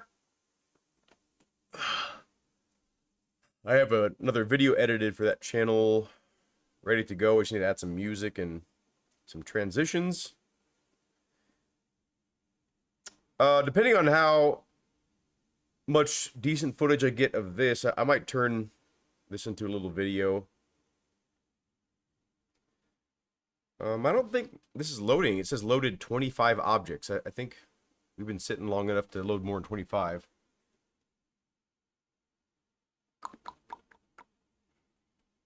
Oh, but it says loaded 922,158 force items of 91 types. So I guess it's loaded something. We'll wait another minute or so. Or is it well, the frames per second is moving around a bit still, so it seems like it's doing something. Because usually when this game is frozen or another game's frozen, it'll just say locked at a specific frames per second. Oh, there we go. Nice. Glad I waited. Now I'm wondering if the next time I load this map on the new version, will it take that long to load again? It's a bigger map, I know that. But I wonder if certain assets are loaded into the system now. Says Beam should have an auto update option by default. I think it does. I think I have it set to on. Oh, okay. Yeah, I don't think your textures are. I don't think I have the. I don't think I have the latest version. I can see where this would look better. You know, the depth of field and stuff like that. Let's go ahead and see if the repository has the newest one. Maybe that was why I was having such a difficulty loading, because it was like loading all those little no texture things. It's in the repository though. Takes a little bit longer to load the first time. Okay. Now wait, didn't I hit exit to the menu? Why is this taking so long?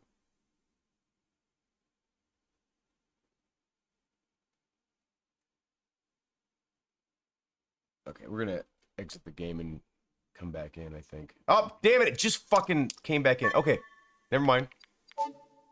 I just pretended to push that.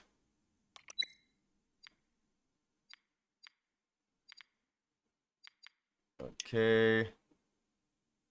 Says you get automatic updates. There's Spittlebug. This is only 300 megabytes?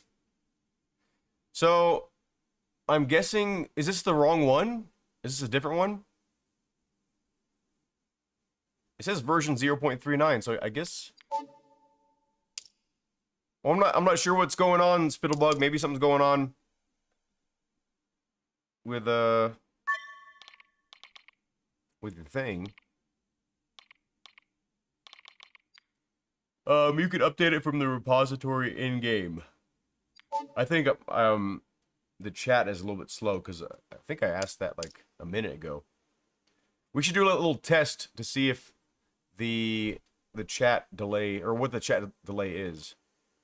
If anyone's willing to participate, say I in the chat, and we'll see how much latency there is, or not latency, how much, yeah, latency. We can say that, I think.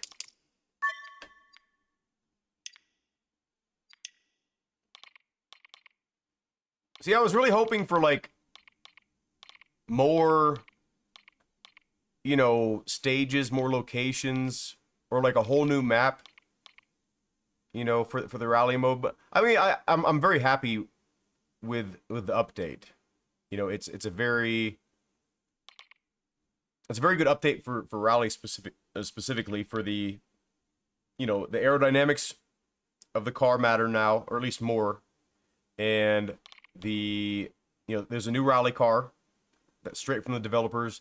There's a new rally loop, so there is a lot of rally stuff. There's new co-drivers. There's I think tweaks to the co-driver system. So I do think they've done a good job here, and I shouldn't be too upset. Not upset, you know, disappointed. This one was almost blindingly dark last time. Let's see if with my lighting changes, and see if I can actually see what I'm looking at. We'll do this and then probably take off because I need to still live stream on my other channel, and I want to have enough time to. I still have to exercise actually. Maybe I should do that first.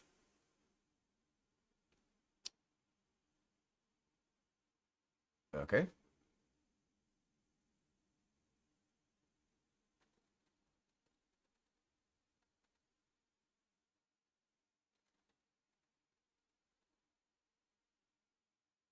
What's going on here?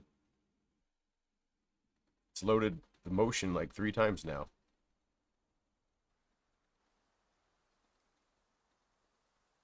What's going on with all that bright shit in the background? Something's wrong. Something's very wrong. 3, Oh, maybe it doesn't 2, matter. 1, go. 50. Square left into 2 left, 2 right, crest. Into square right, drop. And square left, 100. Oh yeah, look. So what's going on there? Let me go through this. Yeah, what's going on here visually? Like, why is it... It's like we're below the world, or... Oh! You know what? I think... Is this the ocean? Is this like a body of water that maybe didn't load? Why is it so, like, bright around the edges? It's really strange. So it looks like we still have some issues. Yeah, we're gonna go ahead and... It's the water, yeah. Okay, we're gonna go ahead and exit the game. There was a quick fix, or I think 2 quick fixes since I played this, because I know, like, I went to go play the game a little while ago, and it updated, and then I went to go play, I think, not this game, but a VR game, I think last night or something like that, and I think it also had an update then for like a hot fix, quick fix. But I think we're kind of done right now. There's not really there's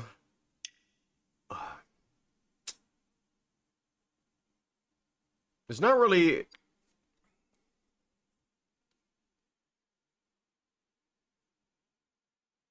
I don't know, I just want some more like rally content. I know Spittlebug's working on some, I'm sure Barduff's working on some. Like there's people doing it. But it kind of feels like not enough right now, at least for me. Let's see, let's click this and see if there's anything new we can test out right here while we're still kind of messing around. BeamTube Car Creator Sim. Weird, okay. Realistic driver camera. Oh, this one's pretty big deal. Dynamic particle, damage particles. Let's go ahead and download that just for fun. There was another one too. Some pretty impressive particle stuff on Assetto Corsa, like the original one as well. Pretty cool stuff.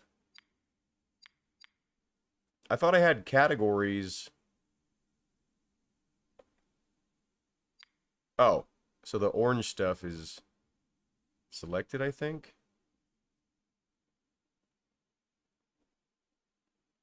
There you go. Now it's just maps. I'm so tired. Hope you like rocks. Argentinian roads. Let's see this. Lots of farms, a racetrack, real third world roads, potholes, bumps. Hey, this could be good for hey now. There could be some good roads here somewhere.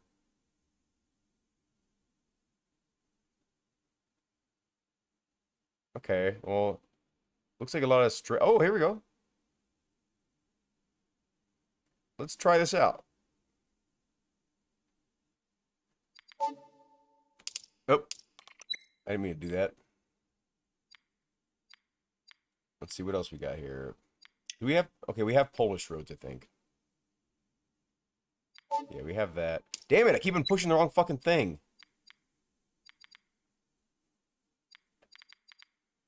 We got Micro World. The small town in Denmark. Okay, it's only got 1 star. Let's check it out. Let's see. There's no maps. Now, wait a second. We can't actually push back. Very large desert map with multiple towns. Lots of stuff to explore. Beach buggy. Nice.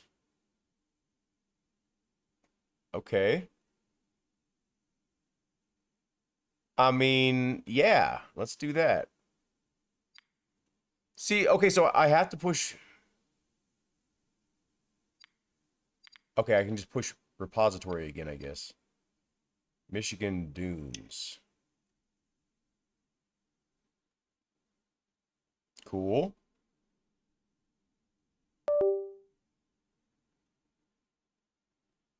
I don't know what that disconnection was. Definitely more dune focused. Okay. Mount Shasta. Rally Bear Island. Island full of short but technical rally stages. Okay, let's go ahead and get that for... Find some new stuff here, I guess.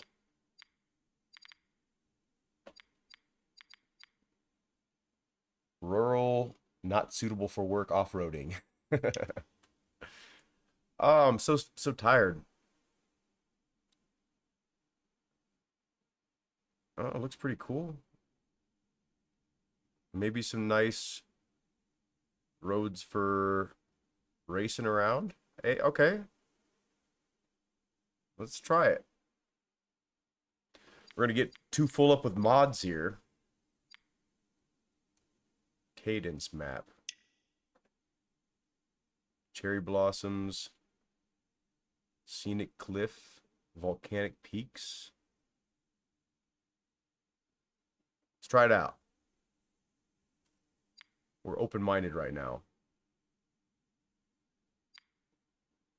Duskport. Gritty city built for atmospheric driving. What does that mean?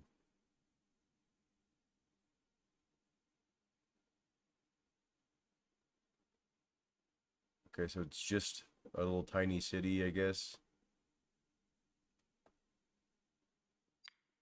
Does anyone have any questions? I know I'm just kind of like a real life stage from Southern Ohio. Well, yeah, let's get that. Do you have any questions about anything that's going on or anything? It's a good time to ask. BC Valley in Canada. Got Old Back Road. Okay. Not sure what's going on there. Got Glamis. Another rally stage. Here I am saying like a bunch of... Okay. There's not enough rally stuff to keep my attention. It seems like there's quite a bit of updates I haven't been paying attention to. A funny little town near the coast of Texas.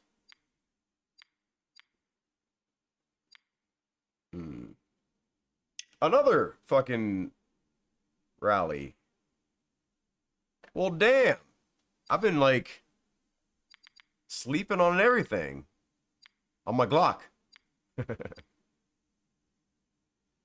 paved path for tram tours. Paved path tram tours. Everglades National Park. Okay, it's an off-road muddy trail. Okay, I don't want that. Bandit Parkway.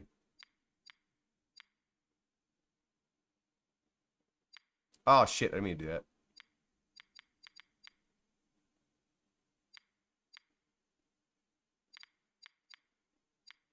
Russian roads. 9 kilometers of terrible roads. That sounds pretty good. Let's just go ahead and get it. Oh, I already subscribed to this. I didn't know I had this. Okay. A short gravel section. Hey, wait a second. A rally stage. Yes. We're getting some stuff here. Maybe we'll stick around a little bit for in the game and test some of these out. Bush Valley.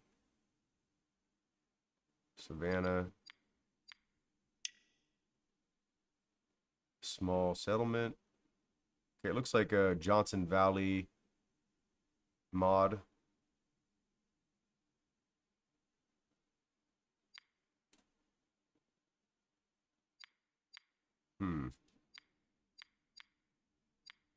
A Rallycross mod. Three maps, 6 tracks, and 20 What? Oh my gosh! Oh my gosh! Oh my gosh! Yes! We can play BeamNG Rallycross. Oh my gosh. I didn't mean to do that. Looks like I know what we're going to do in the future here. A map set in a... Look, forest. A map set in a forest. Added a rally track. Yes, we're getting some traction, boys and girls. Snow rally map. What am I talking about? There's not enough fucking rally shit. This is... off-road course. Track Brosif. I've heard of him. Have you talked about him before? Off-road. Okay, we don't want that. Jungle Dome. Welcome to the jungle.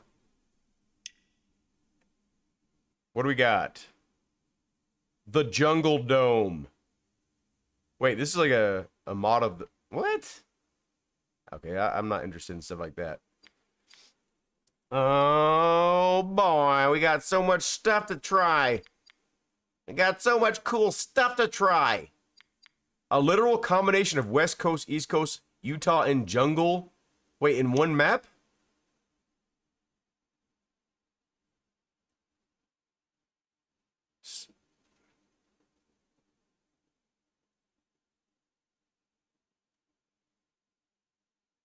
I mean, we'll try it. That sounds interesting.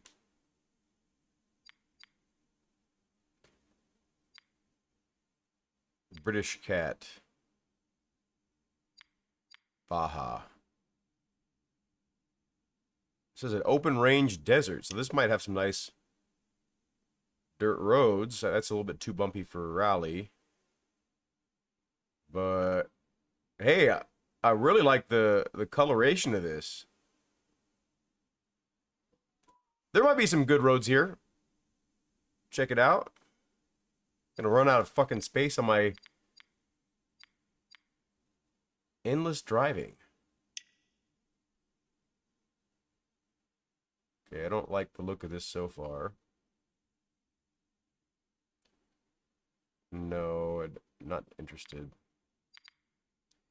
It's okay, the Rallycross map. Nice, okay. That's the one you're talking about. Hungarian roads. Okay, looking pretty decent.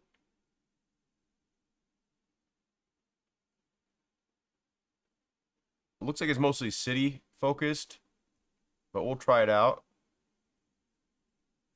We'll run through some of these, and you know, depending on if they suck or not, we'll just, you know, delete them. Mars? Okay. Who would go to Mars? Super Rallycross round 1. I'm assuming this is just like ridiculous. Okay, it's a little bit. Oh, we can try it out. Version 0.35. That could be a problem, right? Probably won't even run. I don't know. Rocky Coast. I think I have that one, yeah. High quality off-road map. Philip, it's your boy!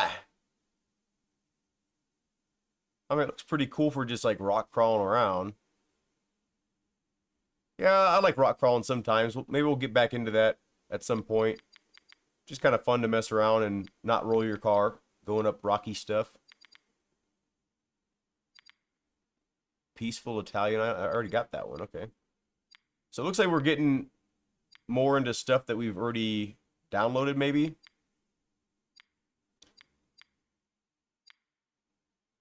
Gambler Hills. Okay, I have that too. Yeah, I think the rest of the stuff we have already. Like the other stuff that we want. Oh, look at this. ARA Over Mountain Rally Stage. I don't have this. Well, okay. Now we do.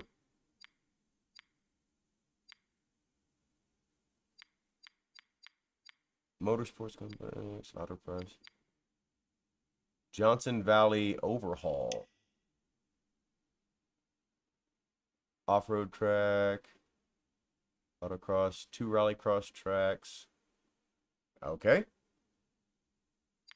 I mean, we got a whole new M.2 SSD specifically for games. So why not fill it up with shit I want to try out, right? What is this? No. I know it's probably boring as shit. Sand dunes in southeastern Utah. I'm not liking the looks of this one. So AI noted.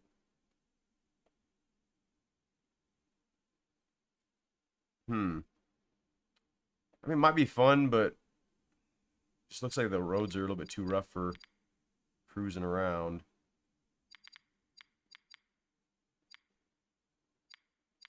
Okay, we're about to... Hey, wait a second. Grease backcountry.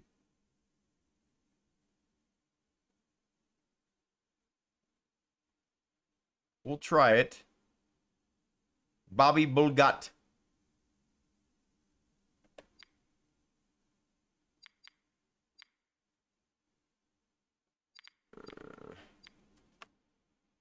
I think they were... Yeah, Jade Mountain. I kind of remember this, don't I? No. We'll get 1 or 2 more, and then we'll start testing some of these bad boys out. An abandoned garage, huh? That's interesting. Maybe for like pictures. Yeah, okay. So let's go ahead and see what we got here. East Belgium Rally. Let's try this one. Here we go. I think my steering wheel LED's just turned off, huh?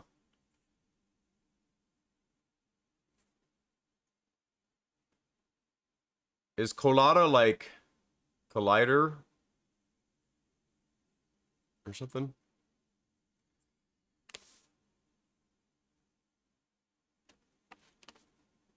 I will say some of the load times are brutal on this game. But as Spittlebug was saying, I think it takes longer on the first time you load it because it's kind of like loading all the assets for the first time. Come on now. I think the more mods I have too, like the more it has to work loading like new cars and stuff like that. Loaded 101 0.2 kilometers of roads.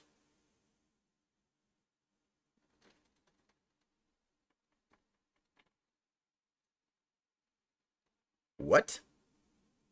Does that seem like a lot? Or is it, I guess, is it square kilometers? We only got sound in our right head. Okay. No! See, this is bullshit.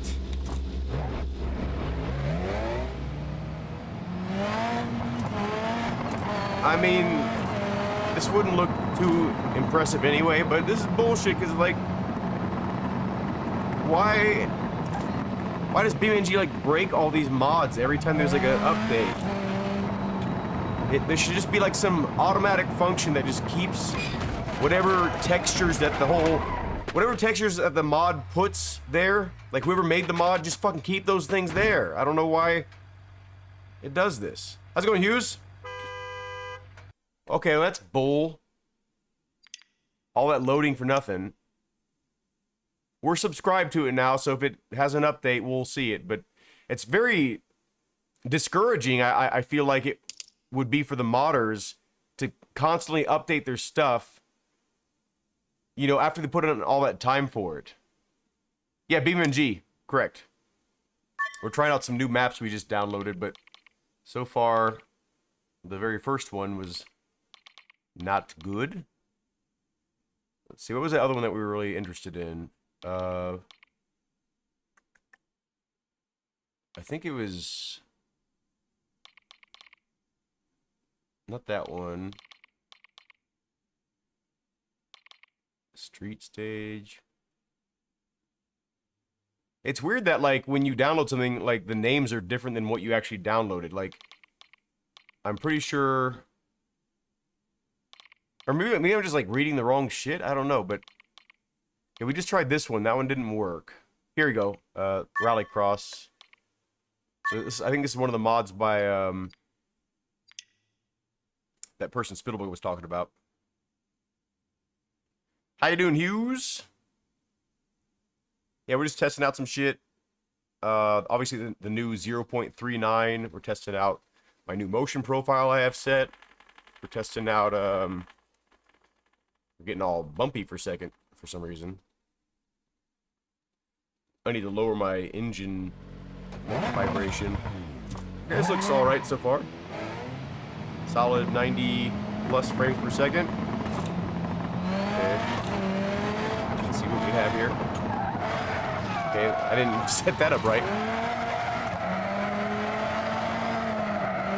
Gotta jump. Okay, that's pretty cool. Mixed surface.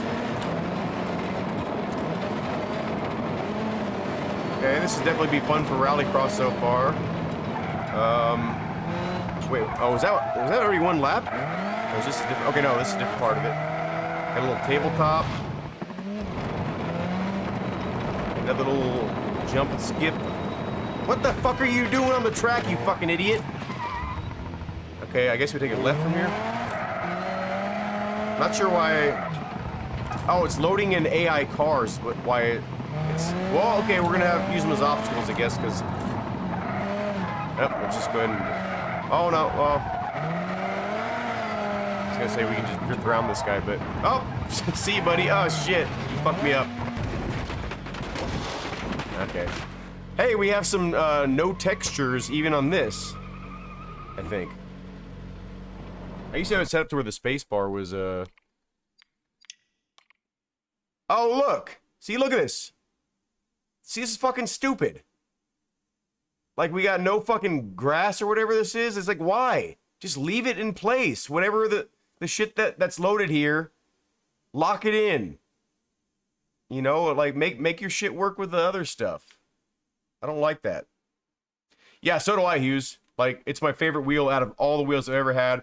And, I mean, I got directional stuff. I got fucking knobs and coders. I got paddle shifters, too. Like, I use them for windshield wipers and headlights, but, I said, of course, the Rally doesn't seem to really, like, there's no, like, water splashes or anything like where you need to turn your windshield wipers on momentarily, so they're kind of just always on or always off. So Unless, I guess, dynamic weather is a factor. But this one's pretty cool. Okay. I like this one, even though there's no grass. That's not a big deal. We could definitely do this in, like, a BeamNG, some multiplayer rallycross, if you guys want to do that at some point. Let's check out another...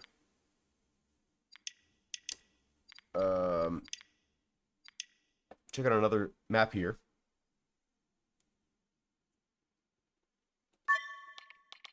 So we just did the fairgrounds rallycross. So I think there's 2 more. I like how it has like your recents up here, which is pretty cool. Like, so like whatever you're into most recently, it pops it up there in the top. I like that. This is like more of a rock crawling thing. So I think this is the another rallycross thing. Let's try this one. Hopefully the grass will be loaded. Probably won't. I want to turn the AI traffic off for like a whole map. I wonder if it's possible to like have a preset. Okay, no, look, we're already missing tree textures. See, this is fucking stupid. I don't like this at all. Like, all the trees are all fucked because, like, there's no textures. Okay, well... I don't even... Whoa. Where do we... How do I make sense of this? What is going on? I don't even know what these are supposed to be. Is it supposed to be grass, or... Like, where we go... Here's the garage. Can we drive into this stuff, or what is this? Okay, it's grass.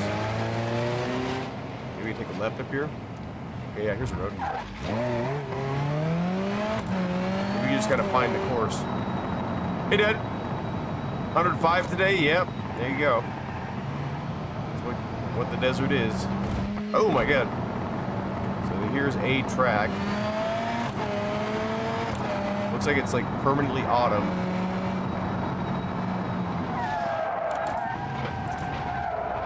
Yep. Fuck you, car. Okay, it's mixed surface as well. Well, this would be fun. Oh, no, we're gonna hit this guy. What is that? Did I just run over a trash bag? This shit's a mess.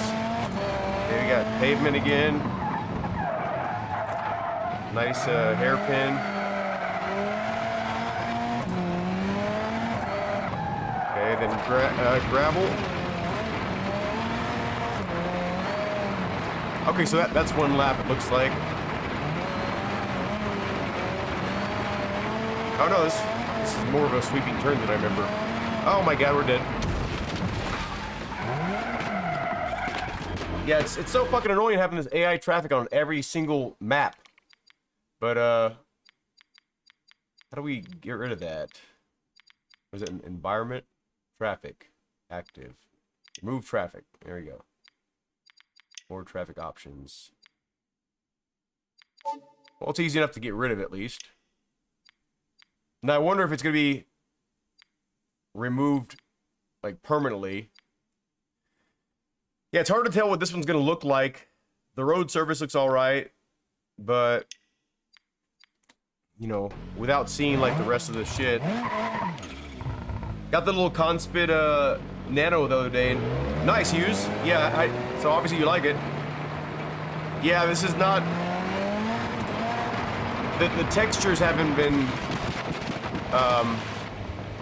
updated for this 0.39, so hopefully this person will, because, I mean, it looks like it would maybe be high quality.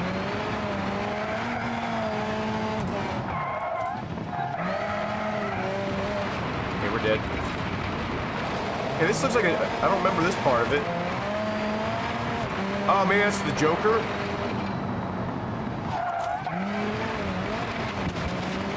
We're gonna run all these fucking things over.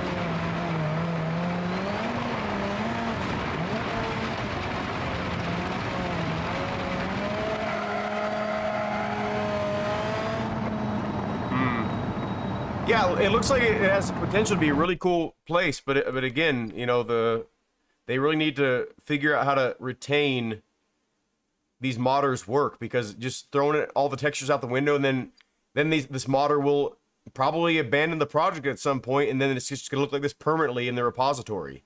You know, why I think the developers really need to focus on supporting the modders that are helping keep their game alive, honestly, because it's, you know, BeamNG is creating the tools to make these things.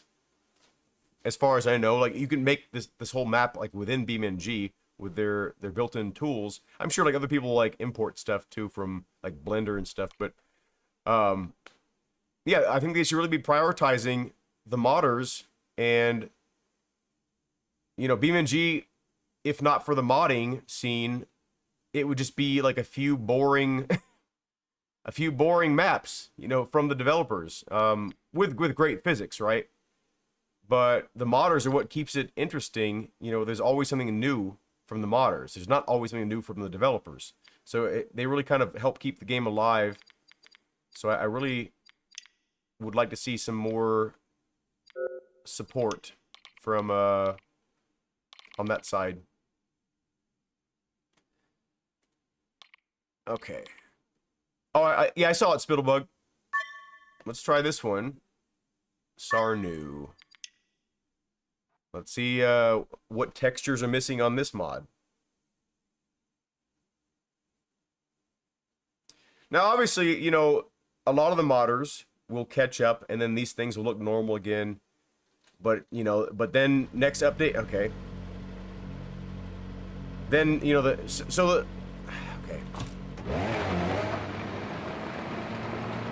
Yeah, it's just so frustrating to see this.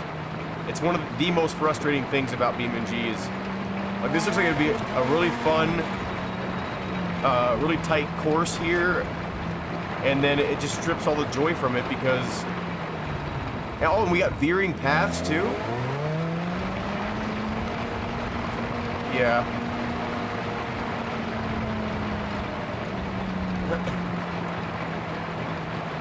If I wanted to play a game about post-it notes, you know, I would play Job Simulator or something like that. Yeah, that's right. Okay. Well, let's try another one. Let's try.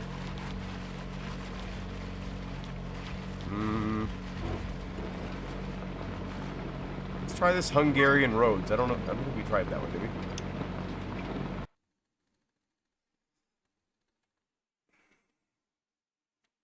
Bit disappointing.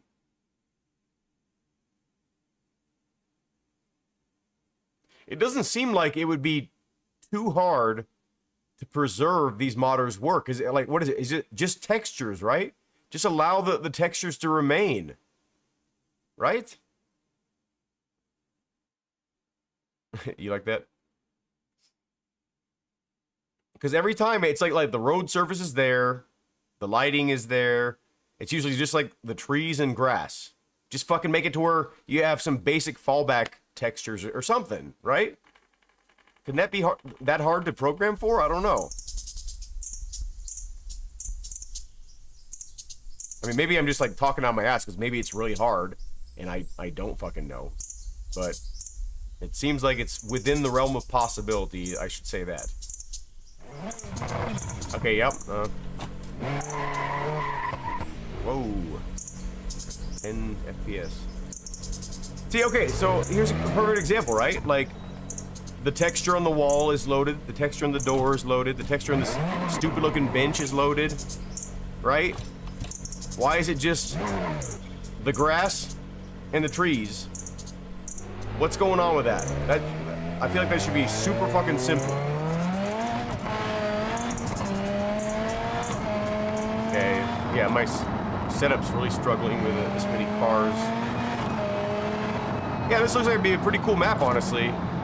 It's more detailed than I expected. Oh, shit. I didn't see that fucking sign thing there. And hey, we got our advanced particle system there working. Which doesn't look the greatest, but it's something.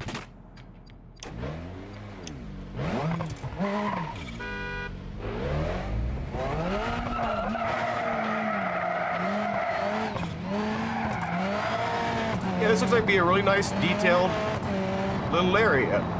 Some nice roads we could treat as, oh, maybe not rally, but because we have to like section things off. Yep. Yeah, like I don't know. It just kind of zaps all the joy. At least it does for me. I mean, some people could probably just look past these textures and enjoy the roads, but feels like I have a flat or something.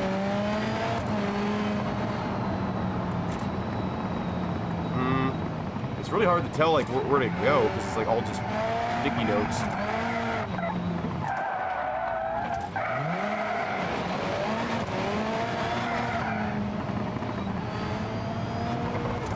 Okay, well, there's that. I was so excited about all these, just kind of really zapped my excitement.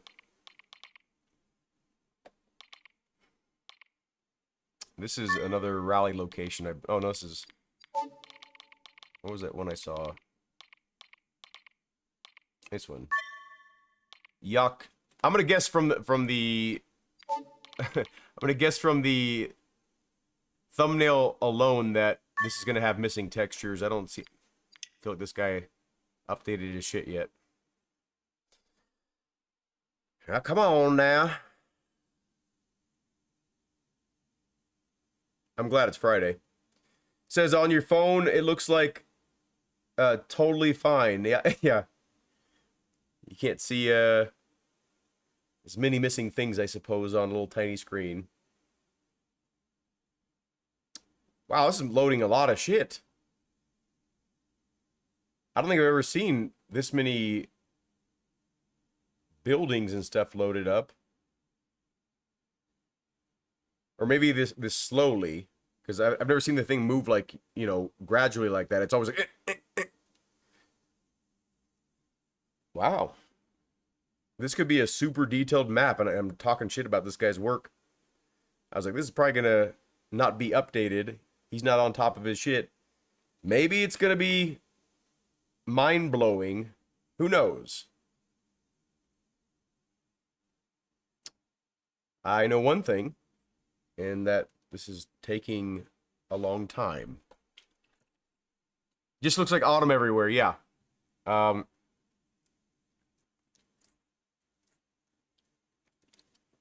Who else likes these unsweetened pure leaf, real brewed teas? These are great when you're fasting. I do like water fasts every once in like 4 weeks. I do like 2-3 day. I did a 4-day water fast last time. 4 days without food, and this tea is so good when you're cutting out food for a long time.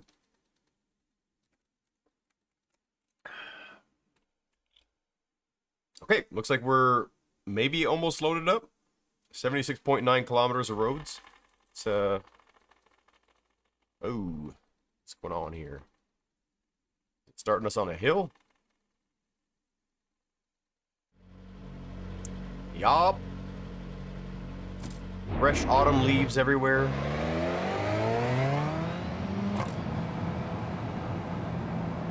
Well, let's explore a little bit and let me guess, the traffic.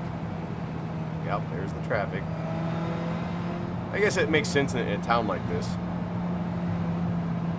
Yeah, use I normally do 3-day fasts, like just drinking. You drink water and electrolytes. That's all. No calories, no food. Can we go this way? Just water and like salt, pretty much. I use Himalayan rock salt. I do it at the end of, so I do 4 weeks of sort of hard, heavy exercising with, I used to do every day. I used to exercise every day.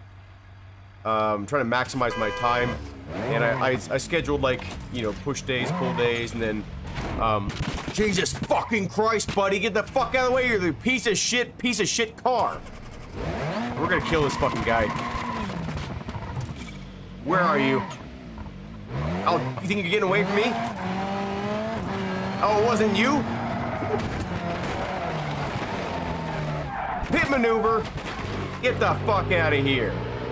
Anyway, so what I was saying is, oh, you want some of this too?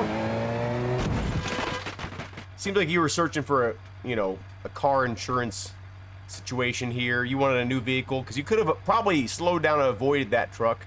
I wasn't even going fast. So yeah, I do like 3 or 4 day fast at the end of 4 weeks of exercising. So, and then I take 1 week off. Yes, I know, buddy. I'm working on it. I'm working on getting out of here. I'm sorry.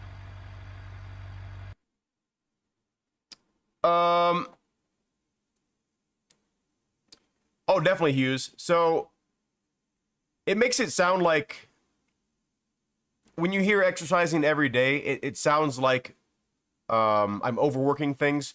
But I structured my weeks so I wasn't overworking any one part of my body too much. So, like, let's say I did pull-ups on Monday. Then I would skip Tuesday, maybe even skip Wednesday, and then do pull-ups again on Thursday. So, like, I'm choosing each muscle group and separating them enough. Hey, we got grass and stuff and trees. Isn't that nice? Hey, this is pretty nice looking. This is, and I think this is a rallycross course. Let's see, we got a little jump here. I hope it's not just an oval. It jumps kind of fun. Okay, it's just an oval. Okay, well, is there even like a figure 8 portion in the middle, maybe? Okay, there is a little, oh, it's just like a little paddock thingy. Well, I got all excited about this one.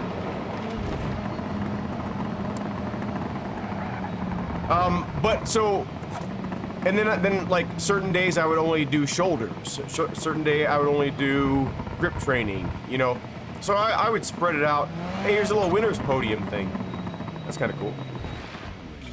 So I'd spread it out throughout the week. It wouldn't be like relentless, you know, like I do fucking 1,000 push-ups every day. Like I wasn't doing that. But so I was being reasonable. Oh look, even like the tar. This is really good tar textures. I don't think I've seen too many tar textures. There's not enough tar textures in BeamNG. This fucking idiot. Get out of here. Get off my jump.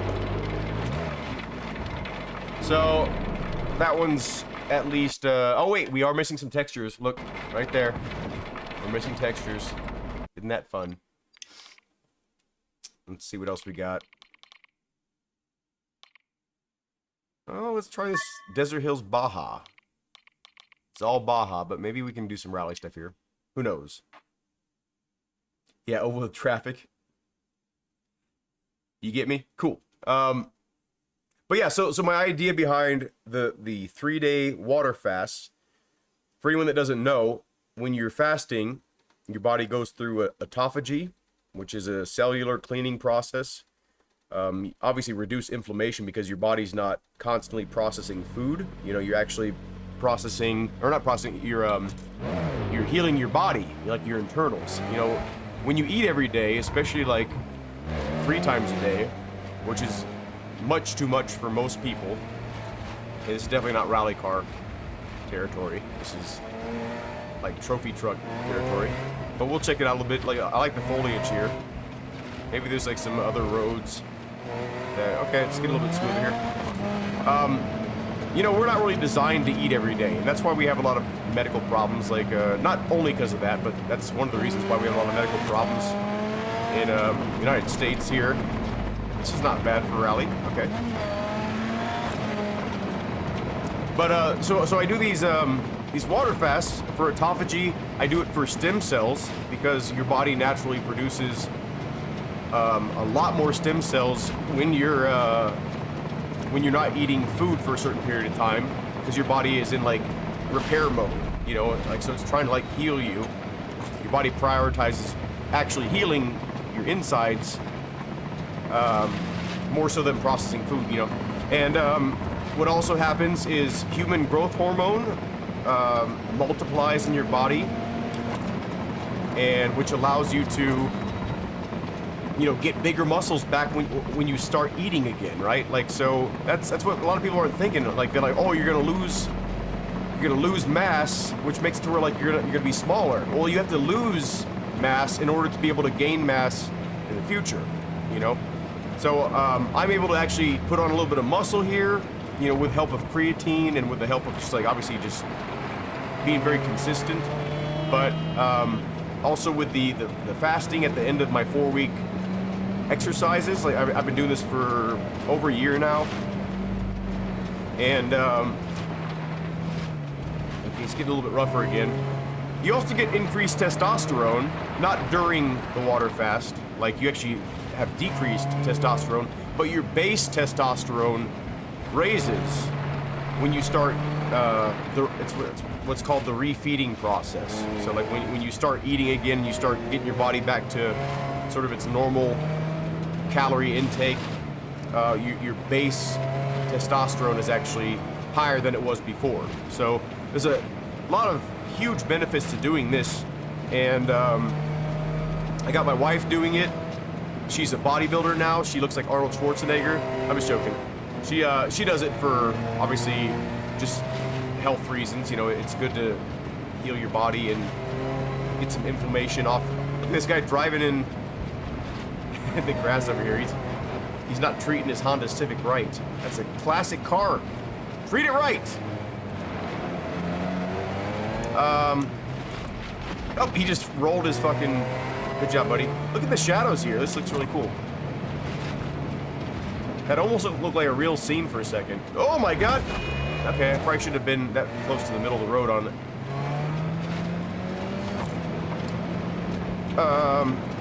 But yeah, I would recommend almost anybody try it. I take about 20 to 30 grams of creatine every day in powder form. Just put it in water. And what that's good for is, you know, especially for people like me that have a hard time sleeping and have a lack of sleep, it basically helps your brain recover, not only your muscles, because most people take creatine for only their muscle recovery. If you're doing that, you know, 5-10 grams is probably good for you. But if you want like the brain benefits and having, you know, a little bit of defense against like dementia, Alzheimer's, stuff like that, you know, creatine can... It's been shown to help ward that stuff off, and actually even reverse some damage as well from the research I've been doing. And it's like dirt cheap. You know, you get like a big old jug of creatine for maybe, you know, 20 bucks, 14 bucks, something like that. And it's pretty tasteless. You can put it in food, you can put it in water. I recommend putting it in water because you don't need all the extra carbs and stuff like that from certain drinks. And oops, oh man, look at this. This is a really cool part of the road here. I like all these little potholes, not potholes, little depressions in the road. Yeah, but almost everybody can benefit from creatine regardless of your age, regardless of your gender. And oh, this is a really cool part. Fuck yeah. Yeah. I wish it was more of that. Okay. You did, because you were held into this around 35. My test was higher than my 20s, yeah. But I did 13, oh, you did 13-hour fast? Yeah. Yeah, so a lot of people can benefit from just like, you know, daily fasting too, like what you're talking about. That helps a lot. You know, my wife's mother is doing that right now. She's doing, I think it's called just intermittent fasting, right? You just, you know, eat once like in the morning, and that's it. And then like, you know, you the entire time you're sleeping, you're not really processing food as much. Yeah, that stuff works really good too. Like, and everyone's body's a little bit different, but you know, when I got onto day 4, I felt I could do day 5, I could do day 6, I could do day 7. Like once you get to a certain point, I'd say after the 2-day mark for me personally, after 2 days, I don't really feel like I'm not thinking about food all the time, because we're pretty much programming our brain to expect food at certain times, and it's not what is going on here? What was that? What's happening there? Let's jump this. Ooh. Yeah, it's just kind of cool. Like, it's almost like breaking out of the Matrix. You know, when I first did it, it's a bit scary, right? You don't know what's going to happen. You don't know how you're going to feel. You can read forums all you want, but until you actually experience it and feel it for yourself, you don't know how you're actually going to react to it, right? So it's a bit scary the first time. And obviously, if you have certain health complications, you shouldn't try. You know, you need to make sure you're what you would consider like normal health before you try something like that. You know, because if you're dealing with something else, you know, you could affect something else negatively. Oh, we're about to die. This is a really cool road. I love this road. I don't know if I feel like we've gone past this before.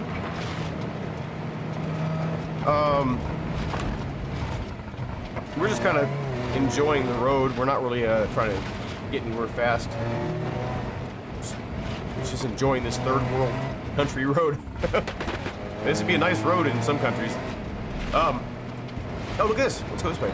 Oh my god, we need something more serious than this. Let's see if we can do it.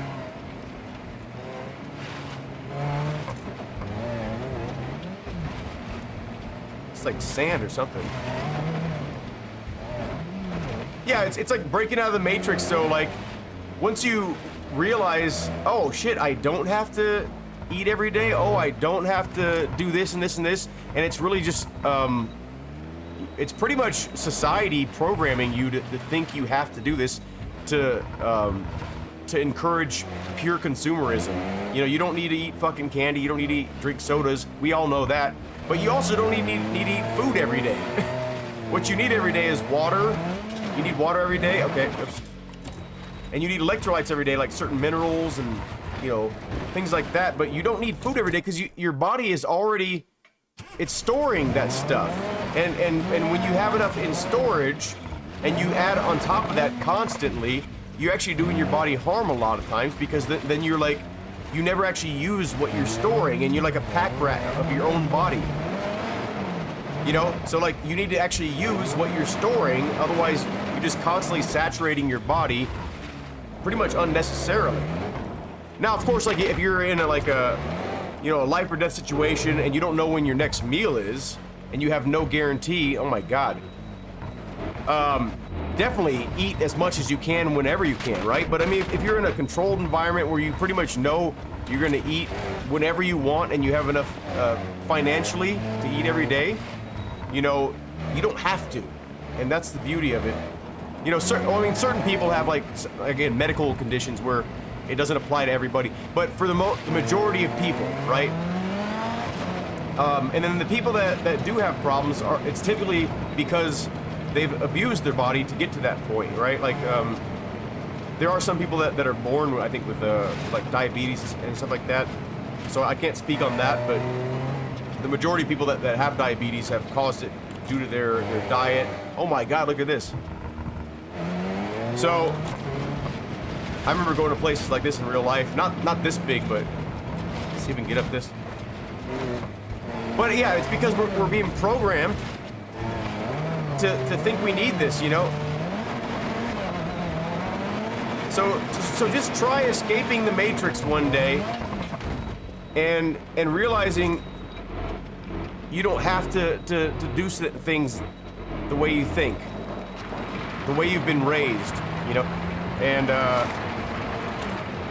my biggest inspiration when it comes to just daily people, like, and not myself, is when people ask me, hey, like, you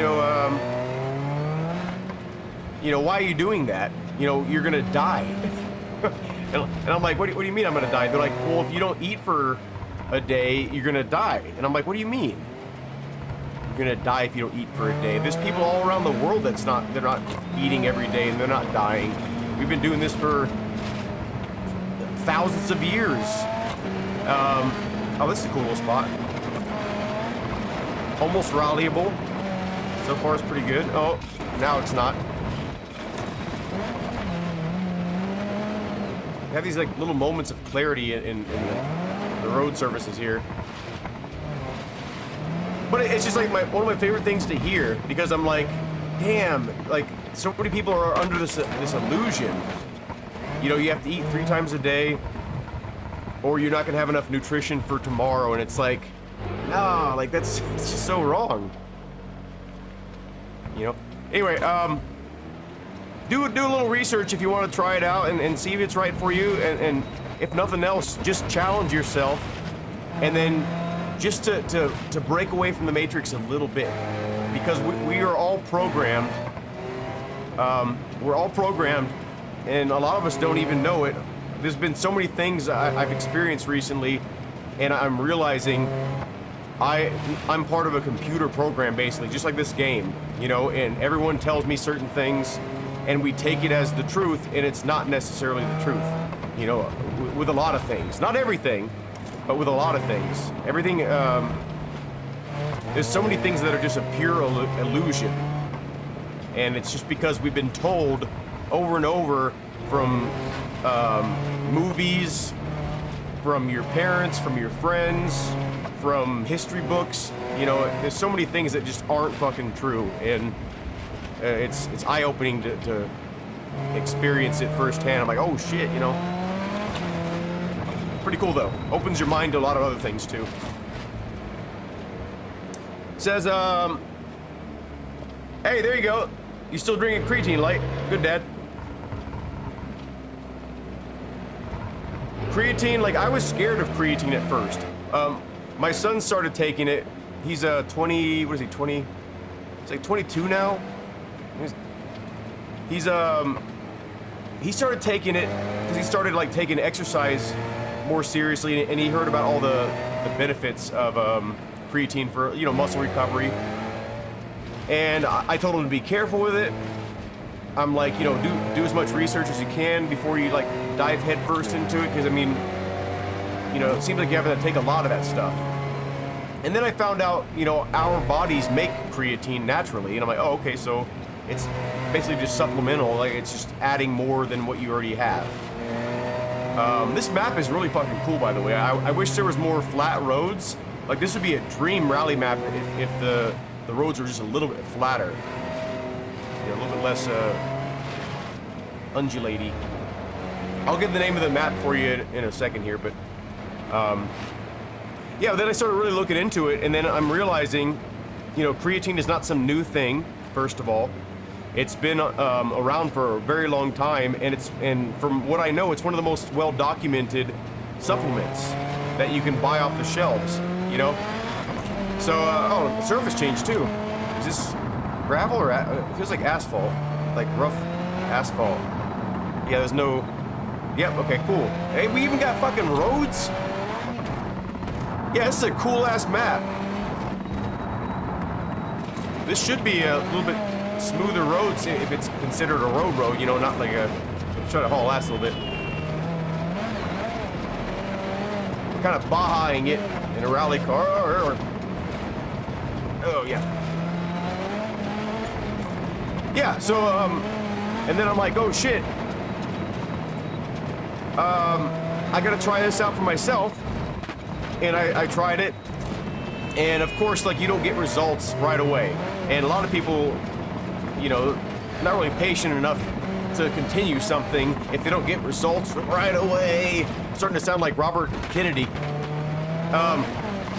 If you don't get results right away, and that's the thing with most supplements. I'm guilty of it too. Like, I take vitamins for a week, and I'm like, I don't feel better.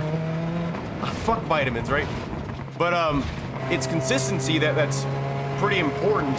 You know, I found the same thing out with magnesium. Oh my God, what are you doing? This guy's angry driver. You know, magnesium is similar, right? Like, it takes a long time for it to build up in your system to where, like, you actually start seeing benefits from it. I think, is this supposed to be mud now? But creatine takes about a week or two of heavier doses. They call it the loading phase, but I'm still on the loading phase, because, like, you know, the more and more I research it, the more I realize as long as you have functioning kidneys, like, you know, you can take more than the recommended dosage. So for protein serves in 11 hours, 30 grams of protein, or at least 15 to 20, 4 times a day, and then 12-hour fast minimum was doable. 5 meals was never. So I'm experimenting right now with 2 meals per day on days I don't exercise, and 3 meals per day on days I do exercise, because I realized I was getting, you know, about 180, right? And that was my goal. I just had a number in my head. I wanted to get to 180. I've always been really thin my entire life and not able to gain weight and to gain mass, right? And now I can, now that I'm 38. It's probably just because of my metabolism is slowing down and other factors, but for the most part, you know, I'm able to do it now. So now I have to actually, you know, watch what I eat. I used to be just like, you know, a garbage disposal, right? Like a lot of us were when we were teens, in young 20s. But so I was just kind of gaining mass just to gain mass, and I was just getting big. I had muscle to back it up, right? Like I was noticeably more muscular, you know, and everyone's saying it, like everyone at work, you know, my family, you know, everyone noticed it, which was great, and it's a nice compliment, and it's a nice added bonus to trying to focus on your health, is to say, hey, like, hey, you look good, you know, and to hear that. So that's really nice. But I was actually like overeating, and I started, you know, having too much fat, because of course your body needs fat. You know, when people think of like someone that's like really in shape, they're like, oh, you can't have fat. But no, that's not true. You need fat. Fat is essential for the human body, and for all bodies, all living creatures. I mean, not like plants, I don't think, because I don't think, maybe even plants have fat, I don't know. But you know, for insulation purposes, for you know, energy storage, you know, like a lot of different reasons you actually need fat. So you don't want to have like zero fat, otherwise you'd be dead. But so I was kind of like, I was trying to find my line, right? Like where it was just too much or too little, and I found where it was too much, right? Because I was literally eating like 5, 6, 7 times a day, like big meals, like, you know, huge plates, like mounds of ground beef, rice, vegetables, you know, like all the basic foods in there, and I was just pretty much gaining weight just to gain weight, you know, because I was told, you know, mass moves mass, and you need mass, which is true. Like, you do need fat to work with, right, for energy reasons, stuff like that, and to convert to muscle, whatever. Like, you need to have extra weight on you for safety reasons too. Like, you need extra padding in your body. But I was just going a little bit too much. So now what I'm doing is I'm gaining weight more gradually.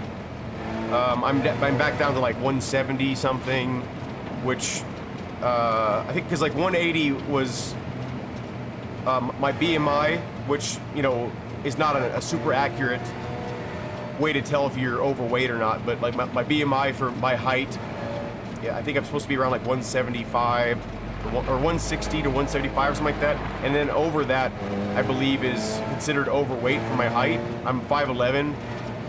Most Americans would disagree with that, you know, because I definitely look thinner than the majority of, you know, the people I know. So it's kind of, I'm on the abnormal side. If you look at most Americans, I'm like a smaller guy. But, you know, in terms of like heart health, in terms of like your actual body mass, heart health, like you're not supposed to be over a certain weight regardless of how you look, you know, including muscle mass. Like, you know, you can have too much muscle on your frame, and then your heart has to work harder for no reason, and then you just have all this muscle for show, and then when it actually comes time to use it, and, you know, when it comes time to perform, you know, you see like these big bodybuilders, and no offense against them, they do what they want, but you see these big bodybuilders, and they're not able to keep up with athletes that are like built for their sport, right? Like they're falling behind speed-wise, falling behind stamina-wise. So like there's always like a happy medium between like how much muscle you have and how much fat you have, how tall you are, like what you're trying to get out of your body. But where was I going with that? Probably the same place I'm going, just driving nowhere in a circle. I'm just talking in circles. But yeah, so I mean, everyone has like a little spot where they should be to get the most out of their body, is what I'm trying to say, I guess. So it's not all about I need to get to this weight for this height, because that's not the only factor. Like, the health is obviously a big factor. Like, am I healthy where I'm at now? And I feel better being lighter. You know, I my joints feel better. I don't feel like I have as much weight every time I step. You know, like my ankles don't feel as bad when I'm a little bit lighter. Even though, like, for my own mental insecurities, since I've been small my whole life, you know, I've always been insecure about it. So I've always wanted to be bigger, whatever it took, right? Like, and I've always tried to eat more, and it just never worked. And now it's finally working, which I'm happy about. But I think I'm doing it to a fault, right? Like, and I'm recognizing that now. Like, I was just trying to get to 180 or 200 pounds just to be there. Not necessarily because that's where my body wants to be physically, you know, for health reasons. So, finish everything on your plate is a saying that here in America, and one of the reasons so many are overweight, you don't need to eat 3 meals a day. So, okay, that's a thing too, right? Like, it's about respecting your food, right? But that's the thing, like, when you serve someone, like, you shouldn't serve, like, a child an adult portion knowing they're not going to eat it, right? And because some people will be like, you don't need to eat all that, and then they'll throw the rest of the food away. I don't agree with that either. I don't like that. I think that's disrespectful to whatever creature or plant that you consume. So, like, I hate throwing food away unless it's, like, absolutely just, like, rotten for whatever reason, or some weird thing happened to it. You know, I'm the guy that always eats the entire family's leftovers here. Like, when they go to a restaurant, I'm like, hey, make sure and get stuff I can eat, because I'm also gluten intolerant. So I'm like, hey, make sure and get stuff I can eat if you're not gonna eat your leftovers. And so yeah, but that is a problem though, Dad. It's definitely a problem, and I'm glad you raised me to not force me to eat when I'm not hungry. You know, because that is a thing, right? Like, and that came about because of financial things, financial reasons. Like, you know, like, families are not well off financially, and they were told, like, hey, like, don't fucking waste this food. I'm not throwing this shit away. I paid money for this, and we don't get these opportunities often. But that mentality traveled over to people that aren't struggling financially as well. Like, because when you grow up, you become an adult, and what happens? You probably have kids, right? And that same mentality gets passed on to the next generation. Hey, I had to eat all my food on my plate. You need to do the same thing. Like, it becomes, like, not tradition, but it becomes like part of your programming. That's what I was talking about, programming. And that's one of the ways we are programmed through generations of struggle, right? And then when there is less struggle, we're still programmed for that struggle, right? So I need to figure out what map this is for you, Hughes, if you're still there. It says, you probably won't believe this, but I went from 89 kilos down to 67 in a few months. I also gained that way in only about 6 months, so I gained it all. Oops, fucking guy. In about 6 months and lost it. Yeah, that's some crazy up and down weight there. I lost 14 pounds in those 4 days. I was 170. What was I? 170. I think it was 177 or 178 or something like that, with just a t-shirt and pants on. So I took my shoes off, socks off, everything out of my pockets. And then, 4 days later, I was 14 pounds lighter. And of course, like, a lot of it is, like, you know, what is it, glycogen from your muscles, and like, certain parts of your body, you know, like, when you have food in your stomach or in your intestines, that adds weight to you. So, like, a certain amount is just because you don't have food in you, right? But I did keep a lot of the weight off intentionally this time, because usually, like, when I get back on a normal diet, I will I'll just eat fucking a shit ton of everything. We start out with vegetable pho, which is not necessarily easy to digest because cabbage is kind of hard to digest compared to, you know, certain carbs and stuff like that, simple carbs. But we'll do like vegetable pho at our favorite pho place, which is just like beef broth with cabbage, broccoli, carrots. I do a lot of tofu, extra firm tofu, grilled, and onions. You know, like just like simple whole ingredients. So kind of ease my digestive system back into something. And then of course I have like crazy fucking diarrhea, like, you know, 3 hours later, something like that. And then my system is kind of back online, and I just start eating normally again, and then I feel fine. Not to say I didn't feel fine, but like, I just feel back to my normal status. But then I'll just eat like a fucking sailor. I don't know if that makes any sense. And I'll usually gain all my weight back really quick. Oh, what's over here? I'll usually gain all my weight back really quickly, and then some. But this time I didn't do that. I just like ate when I was hungry, and then that's it. So and I've decreased my carb intake and increased my protein intake. And oh, this is mud, I think. I think it's supposed to be mud. That's why these other cars are stuck. I think we're in quicksand. Let's go ahead and find out the name of this map for you. Exit level.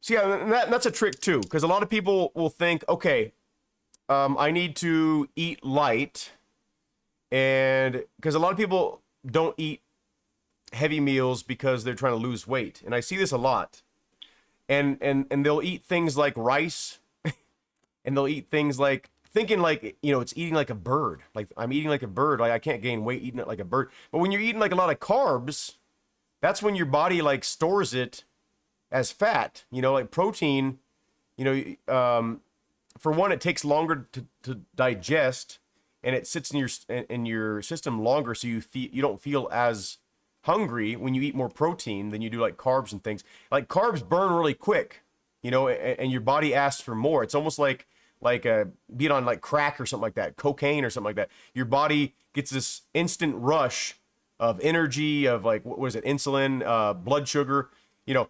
You get this instant rush, and then you get this instant, that's why you feel tired when you eat like a big bowl of rice and you don't eat anything else. You feel tired because your body was like super energetic, and then it's like a big crash. So when you eat things that are higher in protein, your body's like processing it for longer, your body's utilizing more things, and it's not asking you of something because it already has it, you know? So that's a mistake that I see a lot of people make when they're trying to lose weight. They'll just eat like simple carbs, and I'm like, that's kind of like the opposite of what you should be doing.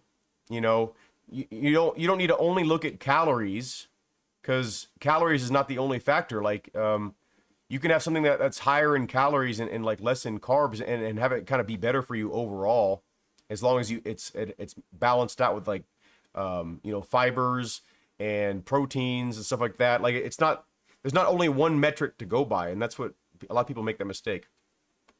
Says, oh, let me see this map before I forget. The map was called, I think it was called Rydal. Is that it? Rydal? Or no, it was this one. REKT Desert Hills Baja was the name of that map. This is it right here. Yeah, that's it. Let's go ahead and check this one out though. I'm not trying to be like Mr. High Horse, right? I'm not saying like I'm better than anyone because I'm doing this shit. I'm just trying to better myself.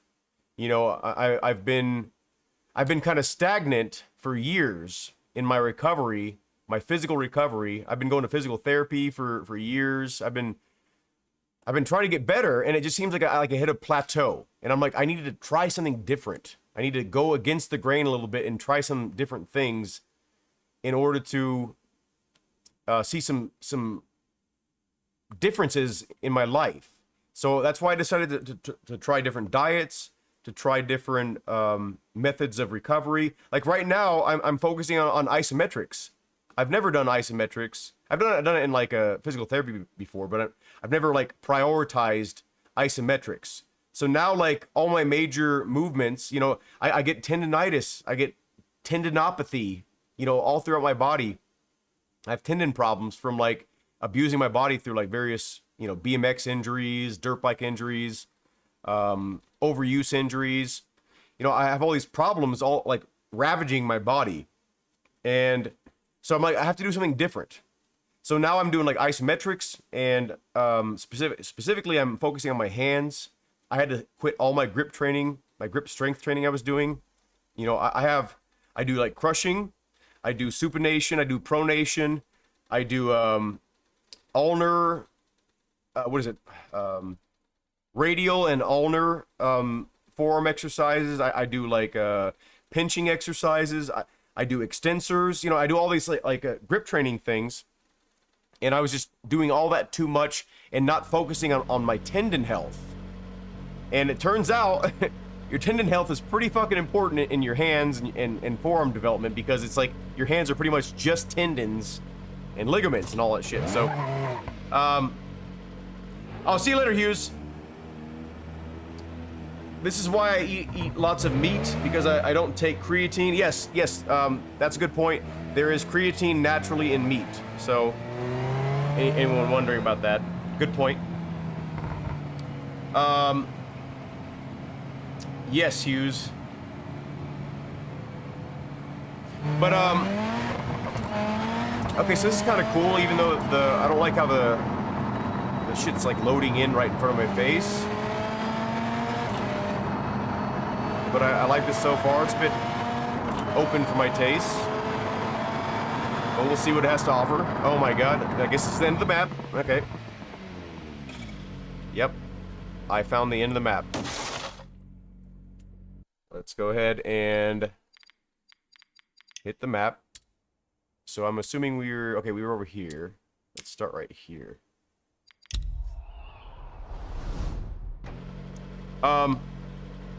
Oh, okay, so this is where we started. This is rallyable. Kind of none of these rocks are actually affecting my driving, unfortunately. This is definitely rallyable though. Like the vibes. This would be a bit too rough of a road in real life for rally, like with all these big huge rocks throughout the entire stage. Like these are really sharp. Don't do it, you fucking asshole.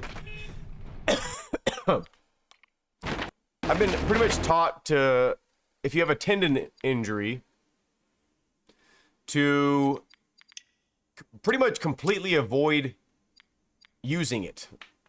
And I don't know where I got that misconception, but from my recent research, it's pretty much opposite of what you should be doing.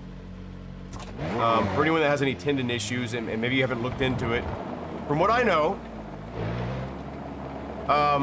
you need to pretty much actively engage your tendons that you're having problems with, or they'll never heal, right? So like, I took, you know, 3, 4, 5 months off from doing all the things I loved, when I should be doing isometrics, isolating the tendons that I have problems with, and creating situations for myself to increase, you know, collagen in my tendons, because, you know, to rebuild your tendons, from what I know, you have to like you have to have collagen, and you don't have that. Your body doesn't have that. That stimulation, unless you do like isometric holds. And what isometrics are basically, instead of doing a repetition, like, you know, like 1, 2, 3, like you're just holding the weight. You lock off and you don't move for like 30 to 45 seconds, right? And you do sets of those. That becomes 1 rep. So each rep of that you're looking at is, you know, 30 to 45 seconds based on what you're trying to accomplish. Okay, that was the end of the road, so I guess this is definitely not rally worthy unless we utilize this in some other part of the road. Let's go ahead and repair the vehicle. So yeah, isometric holds, three sets of 30 to 45 second holds at around 70% of your your maximum weight. Like you need to be able to hold it for that long and not let it drop. I mean, if you do a little bit, it's not a big deal, but that's what's building your tendon strength. So you want to find weaknesses in your body, like where it kind of hurts, and you don't want to push it towards like ripping in half or anything like that. But you want to challenge. Oh shit! You want to challenge your tendons like that, statically, to encourage new tendon growth. To actually strengthen your tendons rather than just constantly eating away at your tendons. Because if you just take big breaks and rest, your tendons are still just as able to re-injure. Maybe even with less effort the next time. If you treat your body as like this delicate flower and then just don't do anything, that's exactly what you don't want. And they teach you that in physical therapy too, like about isometrics. But they do also focus a lot on like smaller supporting muscle groups that like surrounding muscles, so you're not like compensating with this is some steep stuff.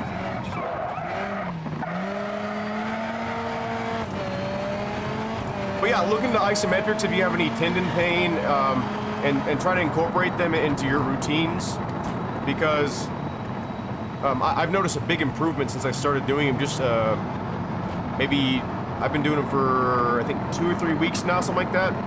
I do every other day. I'm working on my hands, bicep tendons, and my feet, the bottoms of my feet.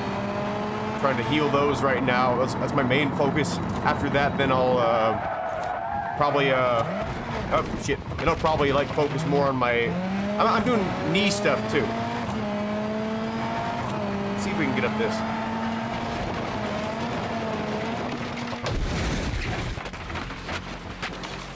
We could, and we did. Okay, so this one is gonna be good for rock crawling, which is what I already assumed it would be, but I was wondering if there was any rallyable stuff. So here's another one called Brooks in New Zealand. Let's see if we can see how many missing textures in this one. Hopefully none. There's only been like a couple things that look somewhat complete from what we've downloaded so far, which is a bit disappointing. But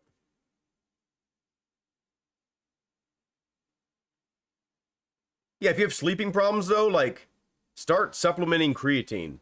It's been a big change in my overall quality of life.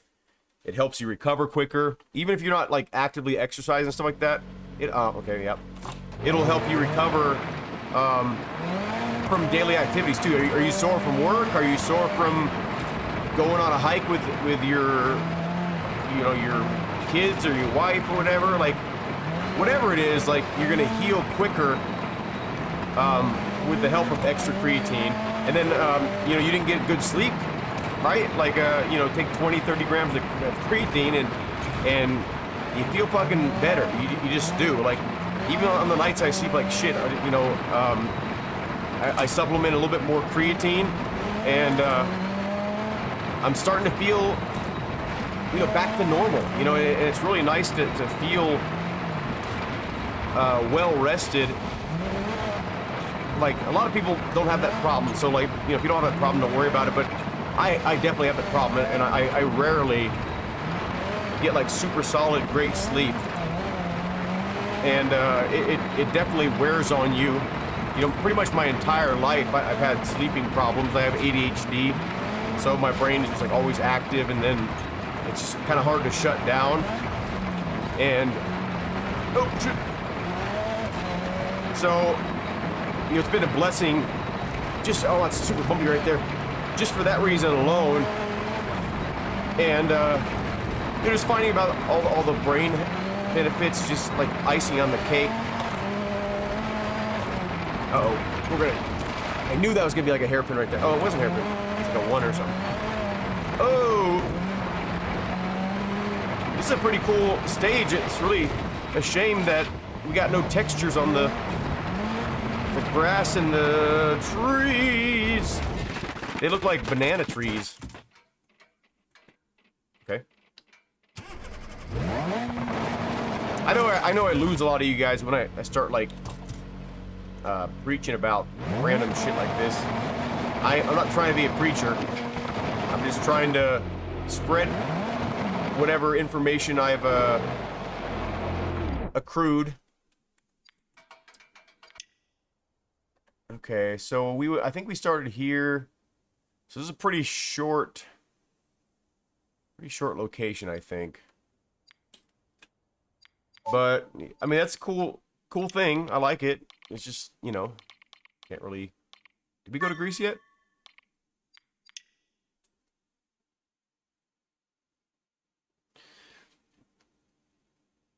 Okay, what do we got? What do we got? What time is it? No, it's almost 6 o'clock. I think I'm gonna head out at 6. Gots to exercise, and I gotta edit. Please have some loaded in textures. I mean, it's pretty early still. Like 0.39 just came out. Okay. I'm not sure what that blue thing. Okay, it just hasn't loaded. Maybe. What is that blue thing supposed to be? Oh, it's like. Oh, it's flowers. A flower field. Interesting. Okay, this is unique looking. Doesn't look great, but it, you know, I'd say this is appropriate to have traffic on, at least. Okay, we got some missing textures on the right there. I think it's supposed to be a brick wall or something, or a cobblestone wall, maybe.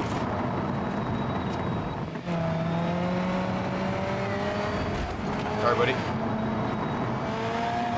I mean, these are definitely rallyable roads here. A little bit wider than I like for my taste, but you can, you know, get some serious speed on it.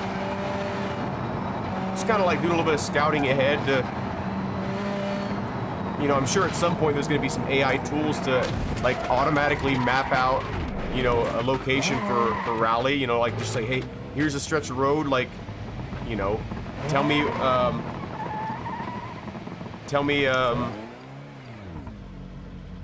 know, what these turns are. I mean, they have a tool like that for a set of Corsa, right? Like, you just drive, and then it maps out all the turns automatically. Oh, this is a mess.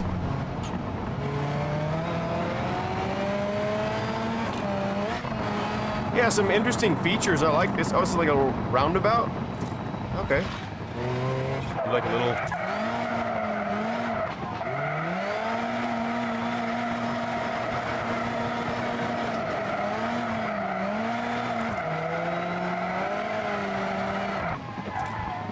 Good. Oh wait, this is the way I came from, I think. Yeah, I think so. So let's go this way, even though this is the wrong way in the roundabout, I think.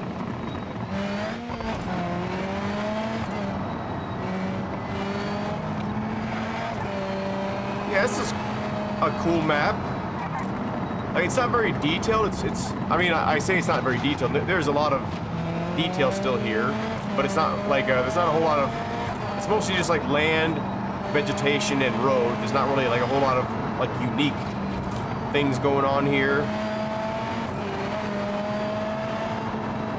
It's well done for you know, an individual to have probably done by his or herself.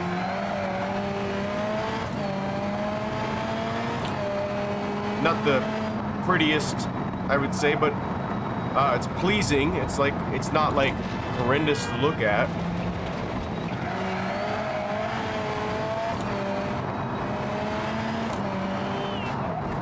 It's an entertaining road, and we're about to die. Okay, we caught it.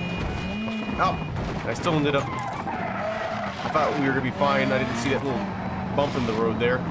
Yeah, I think we have a front left damage pretty bad there. Yeah, I think we have a flat. See if it blows out.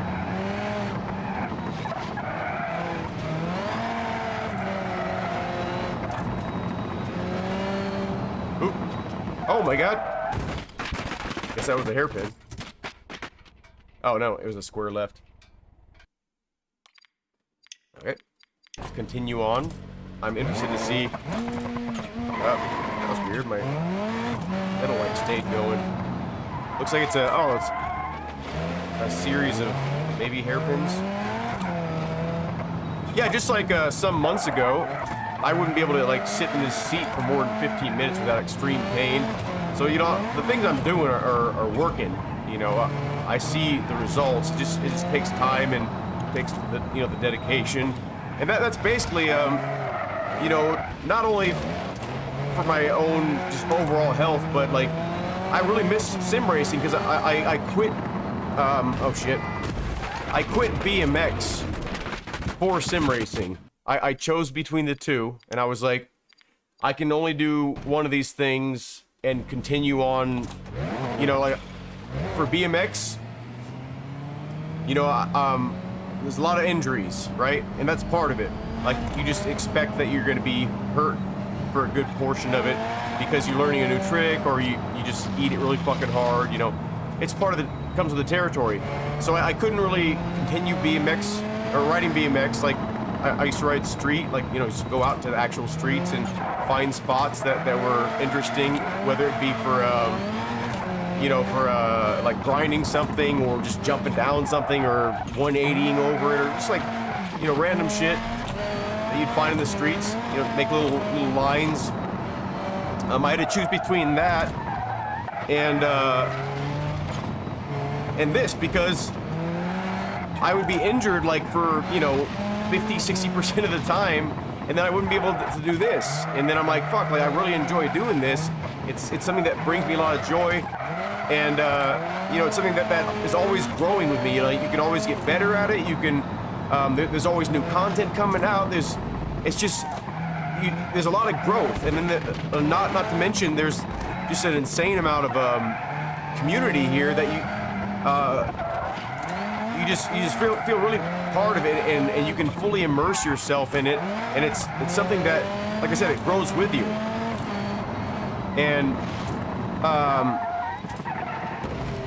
it's just something that I've really come to,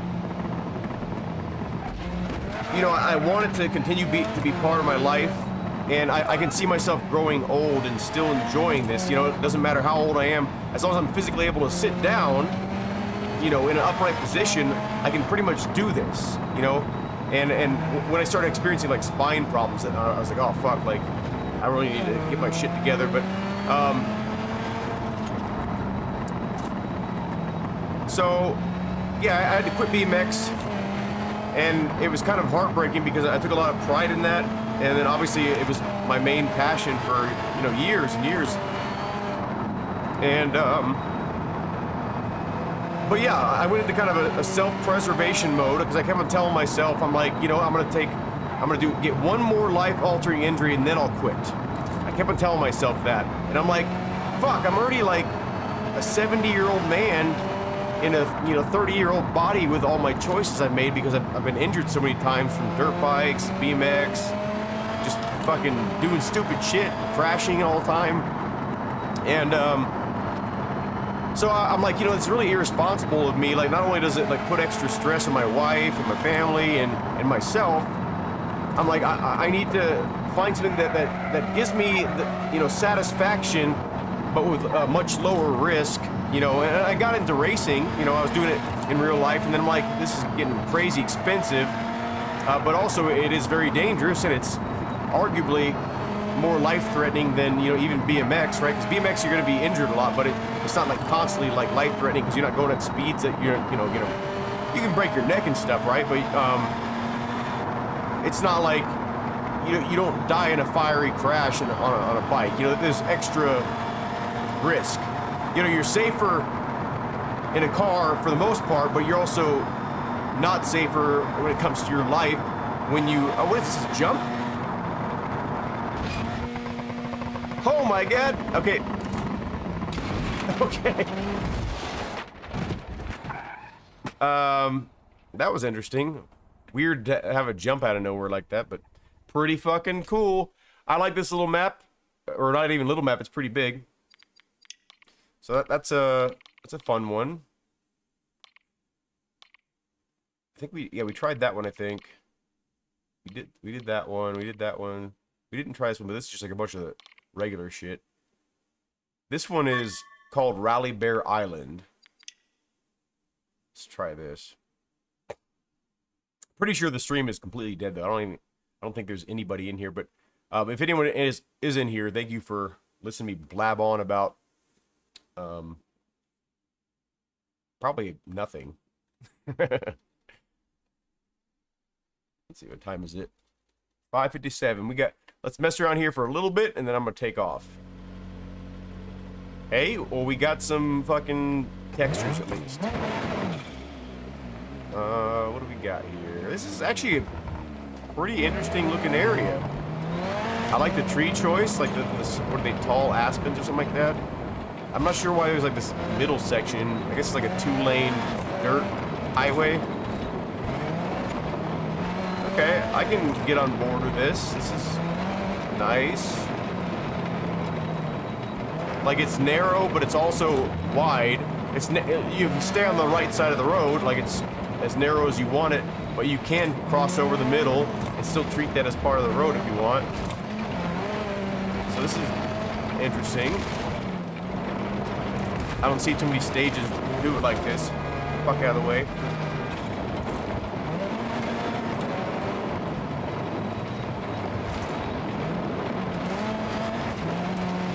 Here we got some like beach area and oh, wow, okay. Physics changed quite a bit here. Doesn't feel like sand here. This just feels like ice. I don't know. The dirt feels like dirt, and the schnozberries taste like schnozberries.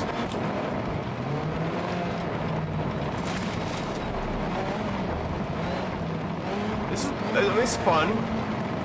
It doesn't feel like doesn't really feel like a real place, but it's cool. And I'm guessing that was one lap. Oh, that's just, I guess it's just like the hard end. Okay.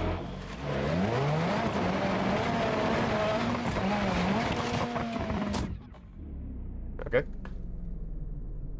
Interesting.